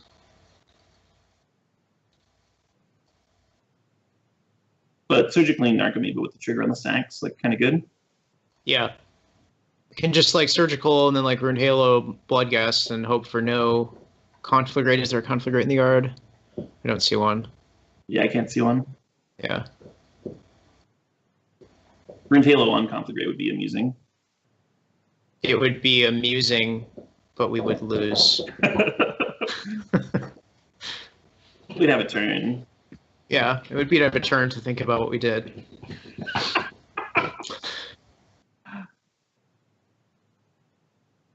See. Yeah, Sam can fetch too. He can fetch. There's a third island in the deck, so we can fetch island. Activate Colonnade, smack for 6, put Levy down to 5, and then cast Rune Halo on Bloodghast. That sounds pretty great. Yeah, so, I mean, we're just going to bolt him if he passes. Yeah, absolutely. Yeah, he's passing, so we're going to bolt him so we can do 6 to him. Ooh. That's almost tempting.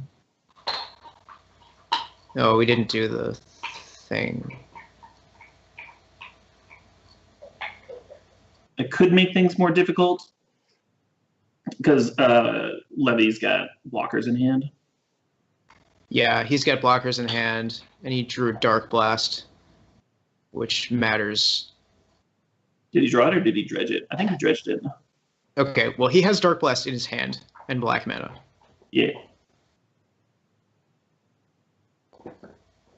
This game is close. For sure.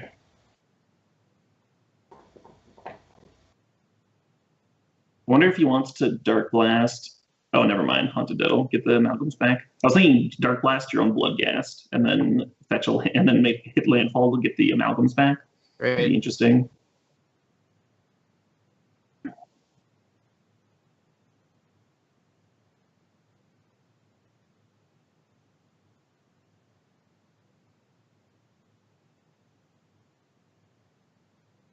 So I think Sam was leaving the negate up because he's worried about Conflagrate on this turn. Yeah, no, I got it. If Levy was at a little less life, though, I don't know. I don't know if this is a spot where we, like... obviously, like, we can see the hands, right? So, like, oh, come on, Sam, what's wrong with you? Don't play around Conflagrate. He doesn't have it. But, like... Yeah, that's true. This might be a spot where, like, you can't afford to play around it? I don't actually know. I guess there's Stinkweed Imp as a blocker regardless, and there's Dark Blast as an answer to Snapcaster regardless. I mean, so even if Levy was at 2 here from a Conflagrate hit, it's not like he'd have the game locked up. Well, we'd be very live to like just draw a Snapcaster or a Bolt. Yep. Agreed. So like 2, 3, 4, 5. I think we lose. Yeah, I don't. Well, we don't lose yet. Levy needs a Dark Blast before the attackers are declared. Yeah, that's true. But we still That'd be a don't way that lose. he could screw up. We don't lose yet, right? Like he doesn't. There's a Haunted Dead. Oh, we lose. Yeah. They can never keep up. So many cards. Right? Yep. Or just bringing back the Haunted Dead. He's not even Dark Blasting yet. Because the Haunted Dead is going to make it untapped 1/1 Spirit. That's just going to be a good blocker. It looks like the match. That's gonna do it. We can't navigate our way around this. But did we learn anything? Did we? I don't know. Fun along the way. It's not about the destination. It's about the journey, right, Severa? Look, I feel richer for having been a part of this.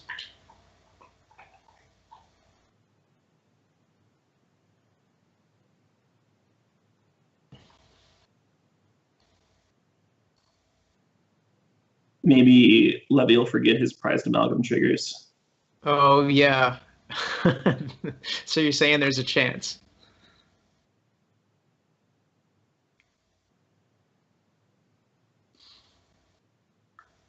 Yeah, Sam made it a lot closer than it could have been, though. Based on the opening draws, I thought Sam was basically drawing dead, and the game did look close near the end.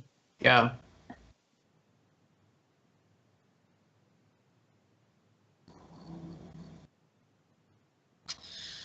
Well, all right. GG.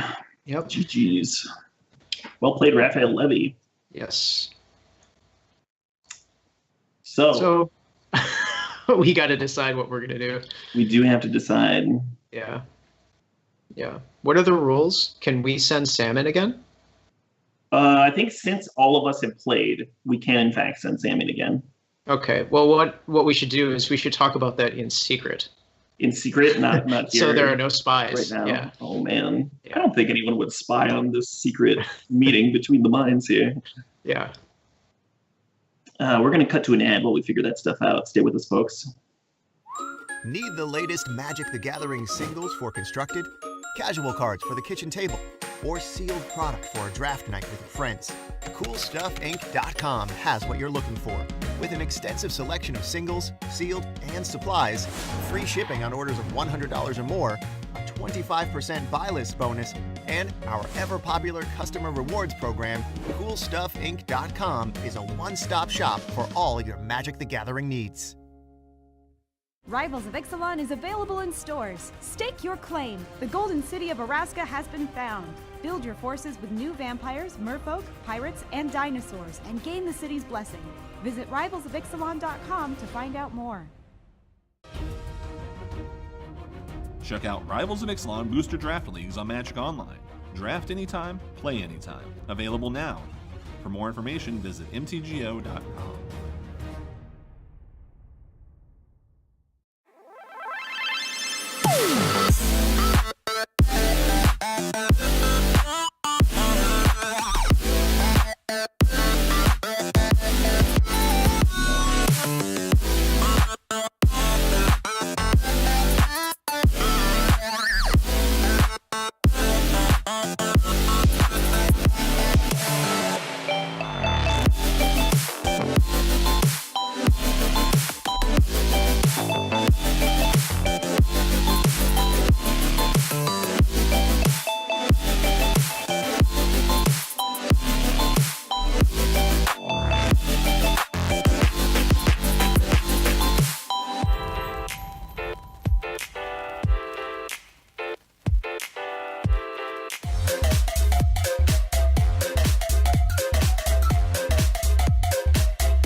Welcome back. I'm Randy Bueller. I'm sitting in with Caleb Durward. Your team is back against the wall, down 3-2 to International Alliance at this point. You're going to have to win the next two. And you know the first match is going to be against Dredge. So it sounded like, you know, the boys were going to huddle up, secret meeting. Do you know what they decided? Was this a secret meeting by lantern light, maybe? Yes, that is exactly what is going to happen. We figured being able to whip for Grafdigger's Cage was probably a useful thing, probably a little bit more useful than just dying really badly with Jund. Jund was the other option, right? Those are the last two decks you're down to. Those are the last two decks, yes. And I've beaten Dredge with Jund before, but we were talking, like, Lantern has a good matchup against Dredge, right? And Sam replied something along the lines of, probably much better than Jund's, so we're going with that.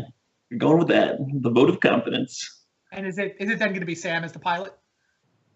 Yes, that made more sense than having Severa pilot Lantern.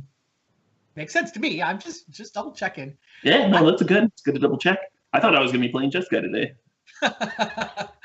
So looks like it's going to be Raph Levy against Sam Black. Looks like it's going to be Dredge against Lantern. And I'm actually remembering I had a conversation with Raph Levy right after they submitted deck lists last week. Okay. And he's got tech. Oh my. He's got tech. So I was joking with him when he was in commentary. He actually posted on Twitter a version of his Dredge list that had Squee in it. And so I saw the deck list submissions and I was like, what? You didn't submit the Squee version? He was like, it wasn't quite there. But then he also said he was kicking himself because it took him too long to find super secret sideboard card for the Lantern match. Do you know what it is? I've even given you the hint. How about I'll give you another hint by form of a question. Do you know what the recover mechanic does? Oh, you're talking about Icefall.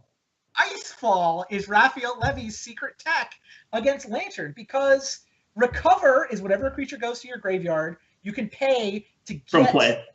From play, right. So, for example, an Insolent Neonate, which is a creature that he happens to run in his deck, which can just sacrifice itself on demand. So Icefall destroys target artifact, and it can get itself back out of the graveyard. So that's his tech. And he was just like, why did I never think of this before? It seems perfect. I don't know. Yeah, Only in Raph, it seems good. Levy is... The 4-mana sorcery pillage seem perfect for Constructed. How did I not think of this already? Perfect for Lantern specifically. Probably a little on the slow side for most other matchups. Right, but he did know that he was going to be playing Team Madison. He did know Sam has run a lot of Lantern in his day, so I think that having sideboard tech specifically for the Lantern match made a lot of sense, and it might pay off here. It might very well pay off. I was on the development team for this set, and I'm pretty sure that's the last time I saw this card. I don't think I have seen Icefall ever since, but... There's a lot of Dredge cards that did not see much play in their respected standard formats that are all-stars in Dredge specifically, because it is such a unique take on Magic. Yeah, and it's an archetype that Levy's been messing around with for years and years and years. Oh, absolutely. Absolutely. He's done so many like crazy like modern dredge-ish brews, like decks that aren't necessarily dredging, but like very graveyard based. Like you mentioned Squee earlier. That's like I didn't blink at that. Like that is a very common Levy type of thing to do or try out. And somehow Zombie Infestation keeps coming into these decks. It's a powerful card. Honestly, yeah, if you want to put stuff in the graveyard, you want to get stuff back for free. So yeah, Levy has definitely spent a lot of time looking at every sort of graveyard interaction. Yeah. Only Raph is going to kick himself for not thinking of Icefall sooner. Anyway, yeah, it looks like that is in fact what we're going to come down to. It will be Dredge against Lantern. They just, if Raph's right, if Icefall is the tech to win this matchup, then they're going to win, right? That would be the fourth win that they need to go 4-2. And yeah, it is a lot of mana. It is a lot of mana, 2 to recover the thing, and then another 4 to cast it. Fair. But we'll see. Yeah, no, I'm in the same spot. We'll see. I'm just, part of me is mostly just glad that it's actually going to come up, because I mean, it's both interesting to see this off-kilter Magic. This is not exactly normal Magic. Dredge against Lantern. I don't think Richard had this in mind 25 years ago, exactly. Maybe. I mean, I do give the guy credit for building a rule set where crazy things are possible. And I've always thought that's one of the best things about Magic is that so many different sorts of weird strategies fit within that one set of timing rules. The expression "what Richard Garfield intended" comes up a lot, and I'm not actually sure many people like have the best idea of what Richard Garfield intended. Like us piloting like cool, interesting decks with unique strategies that the designers didn't necessarily come up with. Maybe, I don't know. I've never met Richard Garfield, but maybe that's what he's looking for. Maybe that's his dream. No, I mean, look, I've met the guy. I hung out with him a little bit. Went to his 50th birthday party. He's probably the last time. I don't see him often, but I do give him credit. Like, I feel like, what Magic Like Richard intended is usually meant ironically, and I'm trying to salvage it. I'm like, back around to, give the guy some credit. Like, the possibility space of Magic was absolutely set up so that crazy things could happen. I mean, you actually see more of that in the early Magic sets where there's cards that just change the rules such that the game plays. Absolutely. No, I wouldn't accuse him of giving us the dredge mechanic. You wouldn't insult the man. No, not at all. I think he may have actually been on that team. Didn't Mark dust him off for Ravnica? Wait, now are you accusing him of maybe giving us the dredge mechanic? Is that I'm turning around that quickly? I think that was one of the sets where Mark he had left Wizards by then, but Mark would bring him in sort of as a consultant from time to time, put him on sets. Innistrad was his last set, right? I've lost track. I don't. Plausibly, he's on something new though, right? Isn't he? I thought it was Innistrad. I might be misremembering. I mean, I think he was brought back to do another set much more recently than that. Oh, cool. Yeah, no, great guy.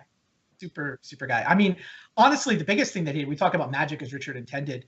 The thing that always most impressed me about the guy is that he could have just said, Magic is my baby. I'm going to make the game the way I want to make the game, right? That's what a lot of game designers do when they have big games. But, when he made the move out to Wizards, because he was a PhD student, he actually took a job as a math professor around the time Magic was launching and did that for, I think, 1 year maybe. Magic blows up, so he moves to Washington, works for Wizards of the Coast. But the image of R&D that he set up was this split between a design team and a development team. Right, that's Richard. That's his vision. Is no designer can call their own kids ugly.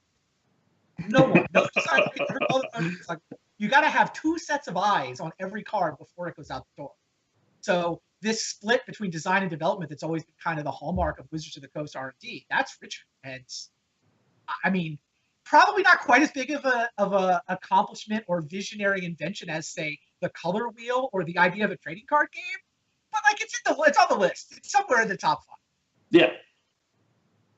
All right. Well, enough about Richard.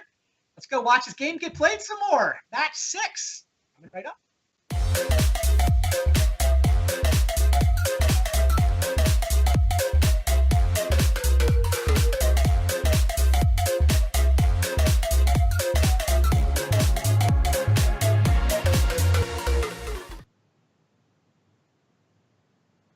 Sam Black on his trademark Lantern deck. Raph Levy on his trademark Dredge deck. What's going to happen if Levy can pull this off? International Alliance wins the overall series. Not surprised that Levy shipped that hand. It had no dredgers. It had a discard outlet, but no dredgers whatsoever. Yeah, it looked like I saw Conflagrate, a bunch of land. It didn't look good. This is Faithless Looting, discard Stinkweed Imp, off to the races. Sam also takes a mulligan. I can understand Sam keeping this. He must be on the draw. Yeah, it looks like he's on the draw. Yeah, it's a little sketchy colored mana-wise, huh? Well, just mana-wise entirely. Like, it needs to get the 3 mana to play Bridge, but I guess he does have a Scry on the draw, and he can play Shredder, and then if he hits the first mana source, then maybe Stirring Spines in the third for Bridge. I don't know if he scried top or bottom, but he did manage to turn his first draw step into an Academy Ruins. Needle has some hits, right? It hits Insolent Neonate. I think that's it. Speaking of Icefall technology. Not that that's relevant this game, but... Oh, and so following up, we were talking before we got down to the match about sets Richard Garfield has worked on. You were right that Innistrad was his most recent set, but he's also on the design team for Dominaria, which is about to awesome. That's very exciting. I was also right that he'd been brought back in for something super recent. It does feel good to be also right, doesn't it, Randy? No, that's super exciting though, because Innistrad is regarded as one of the better sets of all time, right? Dominaria looks like it's going to be sweet. I'm hyped. I'm hyped. I don't use that word lightly. At least keep it to like 5 times a day max. You know. That's some restraint. Well, there's That's land a number third 3. land. No green for the Stirrings. No third blue for the Whir, but bridge. Just getting the bridge in play is going to make it so much easier. There's a lot of draws that Sam could rip into that just let him dump his hand, like a Mox Opal or. Right. Yeah, he's going to have to come up with colored mana to actually bridge lock. He's going to have to be stuck with a couple cards in hand. Levy gets to keep attacking for however long that's true. But I don't know if Levy can beat a bridge main deck. I guess Conflagrate becomes the whole game. Seems real iffy. But doable, especially if he can get Sam lower with some attacks first. Yeah, 3 copies of Conflagrate is all he can do once he's bridge locked. So it's not uncommon to be able to Conflagrate for like 7 to 10 after Loman for a few turns. And this is, I mean, there's 6 damage. And all Levy's pressure here are 2x or 1x creatures. Indeed. So the bridge coming down this turn, even if Sam drew a welding jar or something, like 0 drop, still wouldn't stop anything. Levy's going to flashback Faithless Looting. Did he hit, what, nothing? He hit a Prized Amalgam, but he doesn't have a trigger for it, right? Yeah, I think that's correct. Oh, he's still dredging. Already hit 2 Narcomoebas, though, and played a land for the turn, so was unlikely to hit. I guess he's got 7 power, so I mean his only other line was summon a Stinkweed Imp, but that wouldn't have done much. Glimmer Void, that's the land Sam needed. It is. Now, how quickly can he dump his hand? I'm actually not sure if I like bridging here as opposed to worrying for Cage. There's a main deck Cage, right? I believe so. It looks like Sam's reconsidering the bridge line.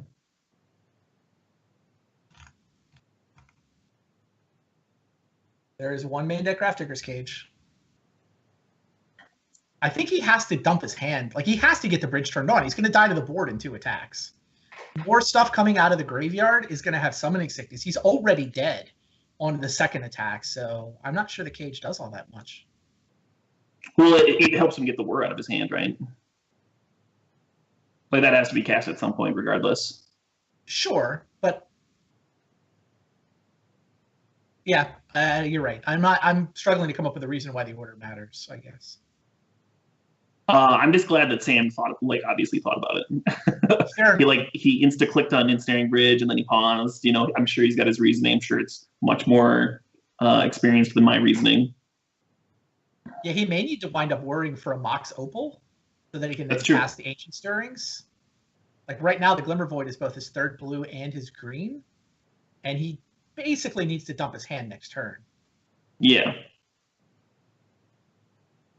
I mean, because even letting the 1-power creatures attack might be enough to get him in Conflagrate range. Right. Well, that's another reason that getting Cage in play is really might end up being really key is because of Conflagrate. That's fair. Life from the Loam, says Raph Levy. He knows Cage exists. He may just be hard casting a Conflagrate if he gets him low enough. Life from the Loam is going to keep doing its thing, right? I don't know if I've ever seen that. Hard cast Conflagrate? I've certainly seen Hardcast Conflagrate, but it's for 0 to get it into the graveyard. So you can have a good one. You know, I've never seen it. Or it was limited way back, right? Yeah, exactly.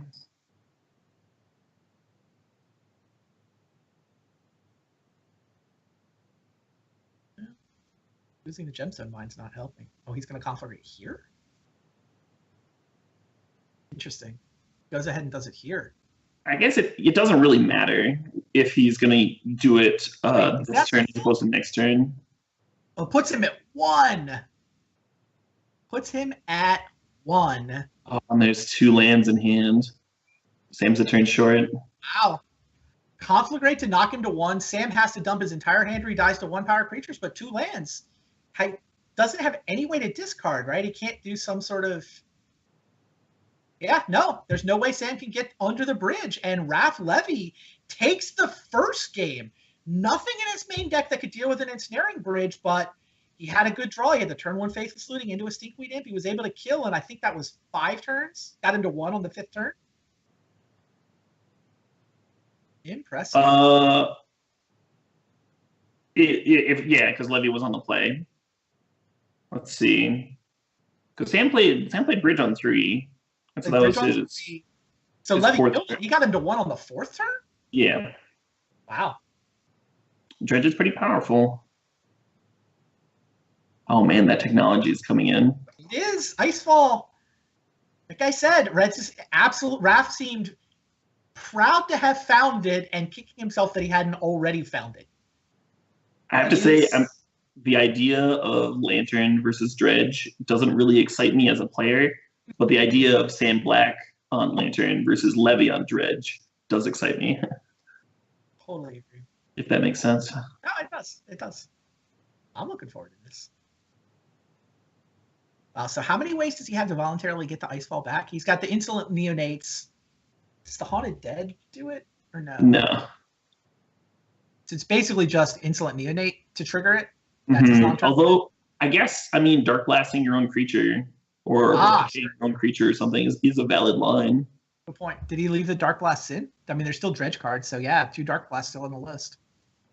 He cut a couple of Dredgers, looks like. Cut 1 Amalgam. Cut a Haunted Dead. Cut 2 Amalgams, right? Oh, yeah. 3 now. He just had them in separate piles. Cut his Conflagrates too, didn't he? So if you're gonna cut one of your returner creature thingers, I guess Prized Amalgam makes the most sense because it is the one that is the hardest to get under a fast ensnaring bridge. Indeed. Now, does Sam get to change much?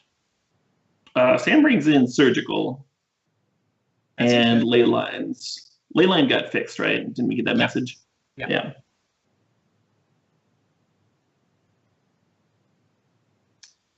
All right, that is Levy's graveyard from last game. Doesn't get to start with that. Neonate into Stinkweed Imp. That's probably a keeper for Raph, right? Oh yeah, Bloodcast too? Yeah, I don't think you ever cut, or you ever mulligan like Dredge Enabler plus Dredger. I think that's just like your deck. Ooh, turn 1 Grafdigger's Cage for Sam, though. Pretty good. Pretty good. Wow, he did mulligan to 5, though? There's no cards missing off screen. There's just 3 cards left in his hand. There's a couple of quick mulligans. On the plus side, when you mulligan to 5, it is easier to get Hellbent for bridge. That is true. Only hit mulligan to 5 last game. Maybe he could. Right, exactly. Yeah, he went to 6. Should have gone one lower.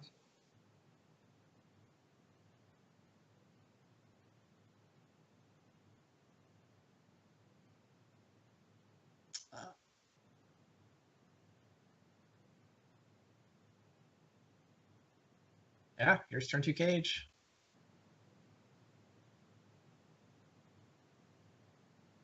Levy lets it resolve. Because he had a lot to say about it, right? He could Dredge in response, right? With Neonate and hope to hit an Archimedes specifically. Sure. And then get some stuff into the graveyard. So then if you top decked a like an Abrupt Decay or something, then you can like start getting things back immediately, like if you hit a Bloodghast. I don't know. Yeah, I'm not sure if that's better. I'm not sure if that's like better than just letting it resolve. But there's a decision. Insolent Neonate does attack. Right, yeah.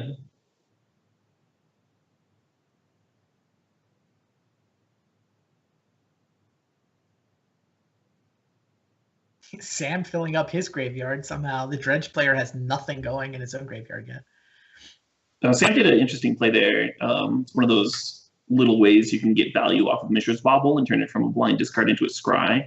He cracked it and looked at his own library, and then after seeing what the card was, then he activated Shredder on himself. Do you see cool. what Levy just drew? I do see the Icefall. It's so expensive though. He doesn't have a 4th land drop. So he can't actually cast it yet. But Sam doesn't have a whole lot going on either.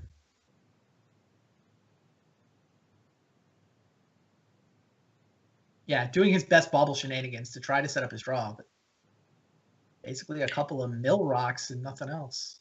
Wow, one cool thing about Cage- one cool thing about the Icefall here is that Levy does still have double Neonate in play.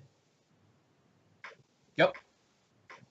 So if Sam didn't find like the one surgical extraction in the near future, stuff could get pretty gnarly. It may actually contribute to the reason that Levy declined sacking Neonate as a response to Cage. Hello, Ensnaring Bridge is here.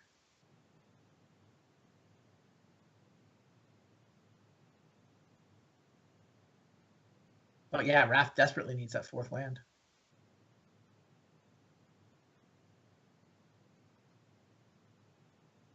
Just giving Sam time, I guess.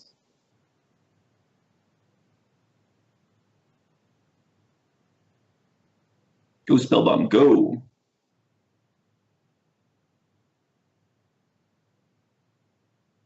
Empty-handed, hell-bent with an Ensnaring Bridge. 4th land off the top would be great for International Alliance. It's Ancient Grudge off the top. That doesn't suck. Seems better. Seems better than a 4th land off the top. Fair. He just has to hit the Cage first so that he can then flash it back to hit the bridge, I assume is how you play this. Yeah. Yeah. First, got to knock the Cage out. Now you're allowed to flash back. We'll try to get Levy's Graveyard opened up for you. Yep.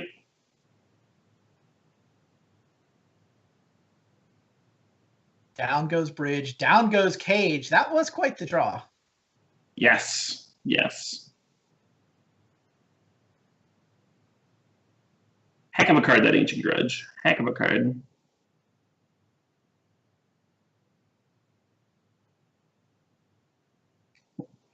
Well, that one would have been really good before now.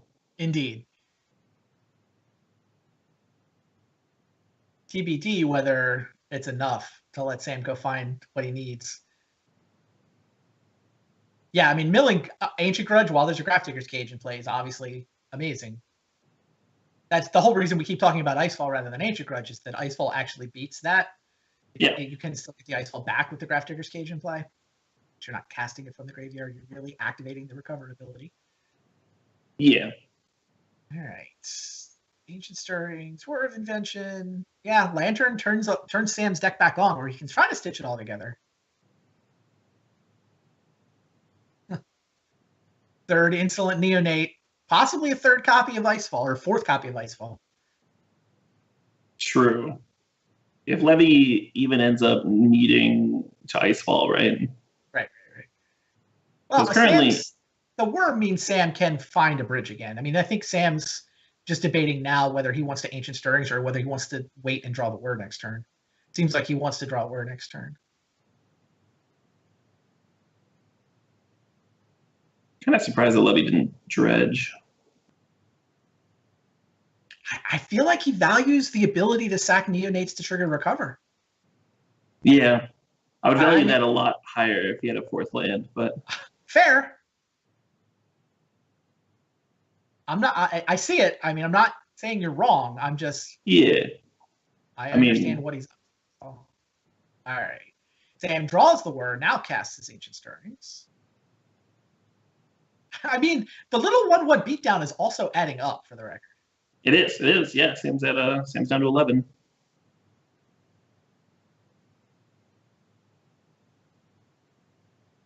Down just a land off the Stirrings.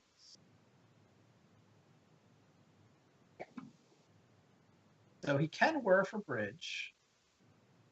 I don't know how close Sam is. I don't know enough about Lantern. Like, I know Lantern plus a couple of pieces is good. Okay. And I know having. Sorry, what were you saying? Well, Sam passed, and Levy has decided that it's time. He cashes in a Neonate, wants to get the dredging started, and finds himself an Archimevo. Also changes the top card of his library if he was looking for that 4th land. Good point. That's probably why he didn't do it last time. He wanted to draw the Insolent Neonate. Now Sam sees this Ancient Grudge coming, and there's no Grafdigger's Cage, so even if he mills it, Levy gets to flash it back. Oh, one aspect of these Insolent Neonates that I was kind of sleeping on was that it is an instant speed draw to grab the top card of your library too, if you are facing the Lantern Lock. That is a great point. All right. Beginning of combat for Levy. Sam's thinking about Whir.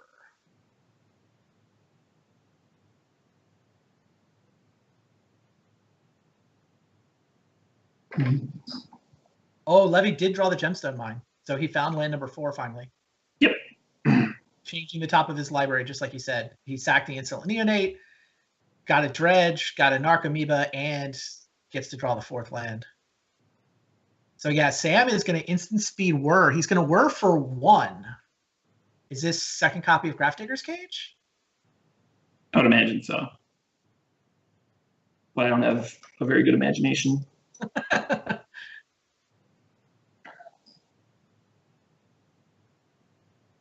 I mean, seeing that Ancient Grudge, he can't just get a bridge. He knows that won't work. Even though he doesn't know about the Icefall, he does see the Ancient Grudge coming.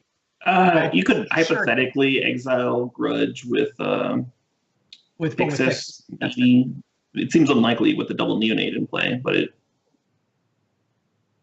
All right, he does go for the second copy of Cage. I'm pretty sure he's 1 in the main, 1 on the board. Indeed. So that is the second and last copy of Grafdigger's Cage. So Academy Ruins can obviously recycle it if Sam finds one. Now, still Levy's begin combat step. Cage does not stop him from attacking for 3. Yeah, I think Sam's planning on taking 3 this turn, taking 3 again next turn, and cracking Shredder to get back bridge. Okay, and now he's going to go ahead and shred the Grudge now, because he wanted to see if Levy was going to sack Neonate, therefore not being able to attack for as much. So Levy declines to sacrifice the Neonate. Levy knows he's got an Icefall in his hand. And then if he had sacked Neonate, then Sam could have responded with the Pixis, which is a better card to exile Ancient Grudge anyway. Oh yeah, I think Levy was happy with the way that all played out. Because that Cage is about to go away, and Ancient Grudge Flashback is going to be live alongside Recover. Icefall. I can't believe we're losing to Icefall. Levy, man. No accident that demands in the Hall of Fame. Fair point. Fair point. Crazy. Welding Jar off the top just after the nick of time. And Sam is a mana short of cracking Shredder to rebuy Cage, play Cage.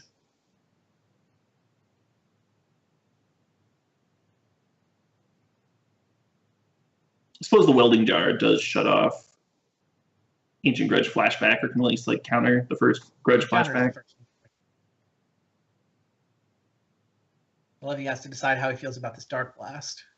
All right, upkeep. Do you want to draw a Dark Blast? There are no Dredgers in his yard, but he does have what he can Neonate, discard a Stinkweed Imp, and pay the Recover on Icefall. Yep. All during his upkeep to then draw a fresh non-Dark Blast card. Which seems pretty worth. Dark Blast does. Yeah, I'm with you. The only question is how. I think the only question is how much he values Neonate as an attacker. Honestly. Yeah, 3 damage versus 8 is relevant. Dark Blast is also like kind of interesting because you can Dark Blast your Narcomoeba to then rebuy Icefall, like we were kind of talking about doing sideboarding. It's true. Oh, and if he doesn't spend his mana on Recover, he can just summon a Narcomoeba too. Yeah. He does not sack the Neonate. He just contents himself with drawing a Dark Blast.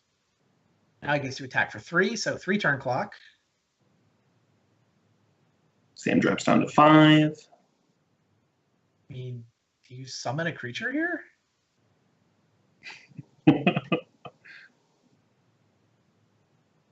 Blackman is kind of. Guess not. Oh, Narcomoeba is a Gemstone Mine counter, so that's a little sketchy. Right, yeah. Yeah, God, his mana is terrible. He's holding 5 black cards that cost a total of 7 black mana. And a blue card. His lands generate red, red-green, red-green, and gemstone mine. You usually don't cast your cards in dredge. You usually don't plan on doing that. I've sometimes you just need to summon little dorks and hope you get there. All right, Sam uses This is Ancient Stirrings on the stack into Ensnaring Bridge. Did he actually draw the Ensnaring? He rebought Ensnaring Bridge at end of turn with the Codex Shredder. And then Stirrings found a ball.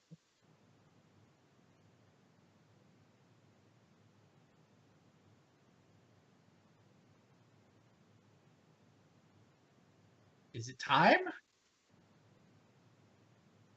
Is it time for Dark Blast, my own creature, or is it time for sack? Oh, it's Ancient Grudge flashback first, sure. Let's get rid of the Welding Jar. Yep. And then Regeneration is a bubble, so once the bubble is burst, another Ancient Grudge would be able to pop it. Wow. It's Icefall time. This is the way Wrath Levy drew it up. Like I don't want it to be Icefall time. I'm sorry, it's Icefall time. Like Sam's got the bridge, but he can no longer defend it. I think the only question is whether you sack Neonate or Dark Blast Narcomoeba. Seems like sack Neonate. I think. Sam's gonna use his bobble.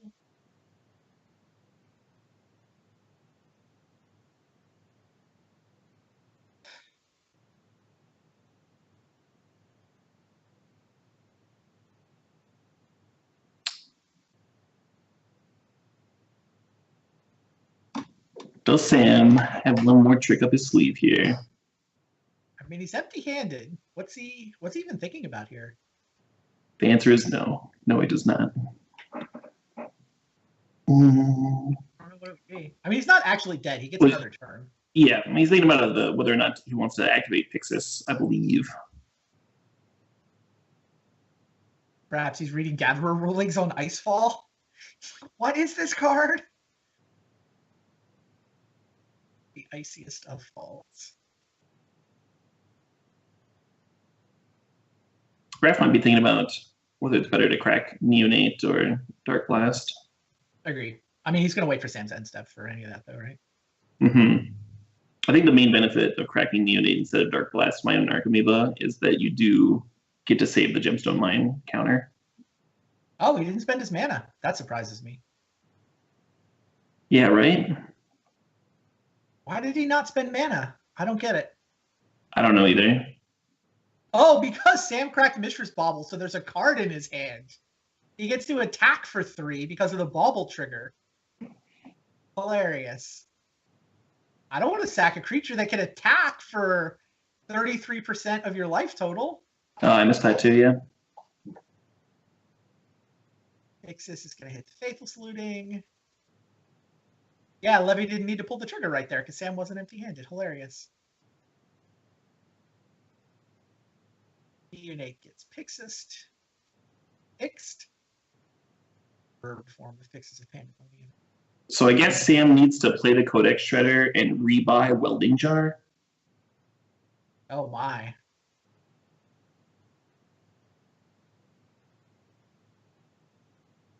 Otherwise, he's just dead to Icefall here, right? I think he's dead to Icefall.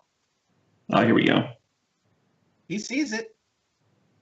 Hats off to him. Exactly enough mana.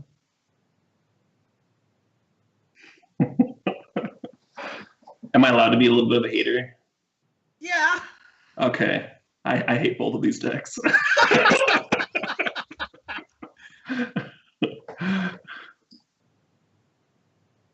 Well, yeah, Levy's doing his Icefall trick. Yeah.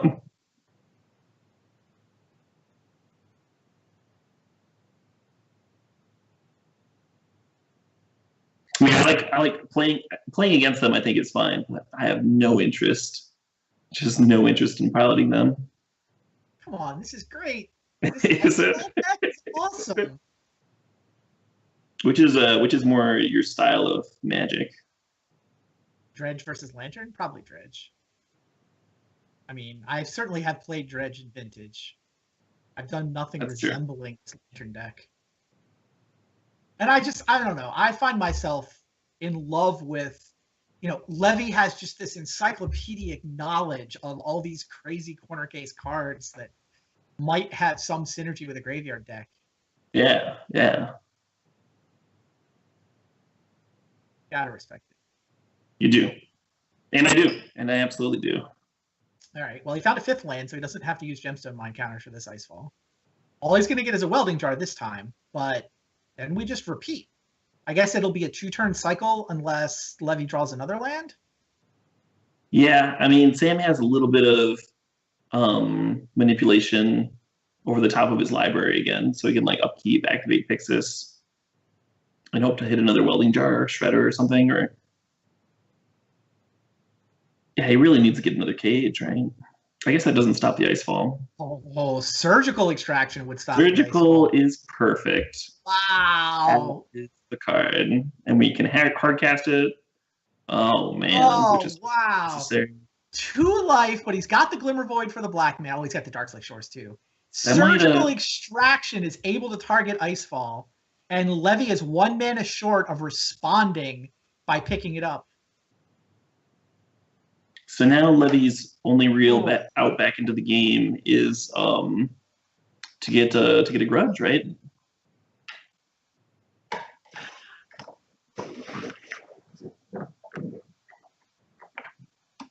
Crazy.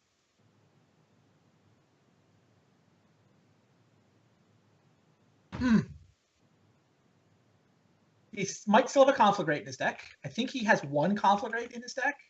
I think that might actually be why he's dredging right here, is to try to hit the Conflagrate. Yeah. If he hit the other Icefall, I'd feel a little bit silly though. It's like 1 card. So he did it in response to the Surgical, right? Yeah, he did. There are 4 Ancient Grudges in his sideboard, so that he can also draw Ancient Grudge. Right. The cool thing about keeping the Neonate around too is that the Neonate would be an out to the Lantern Lock, but I guess dredging just like a ton this turn is also an out to the Lantern Lock. Yeah, Levy's down to 2 cards. I mean, 21 cards in his library. He spilled a bunch of them in. I wish I could see the full graveyard. Yeah, can we open Levy's graveyard? When I saw the 2 mountains, I'm like, is there a Conflagrate in there? That's what I do when I play against Dredge on Moto. I like pop that's like the only time I pop the graveyard out. Same. It's just as important as the battlefield.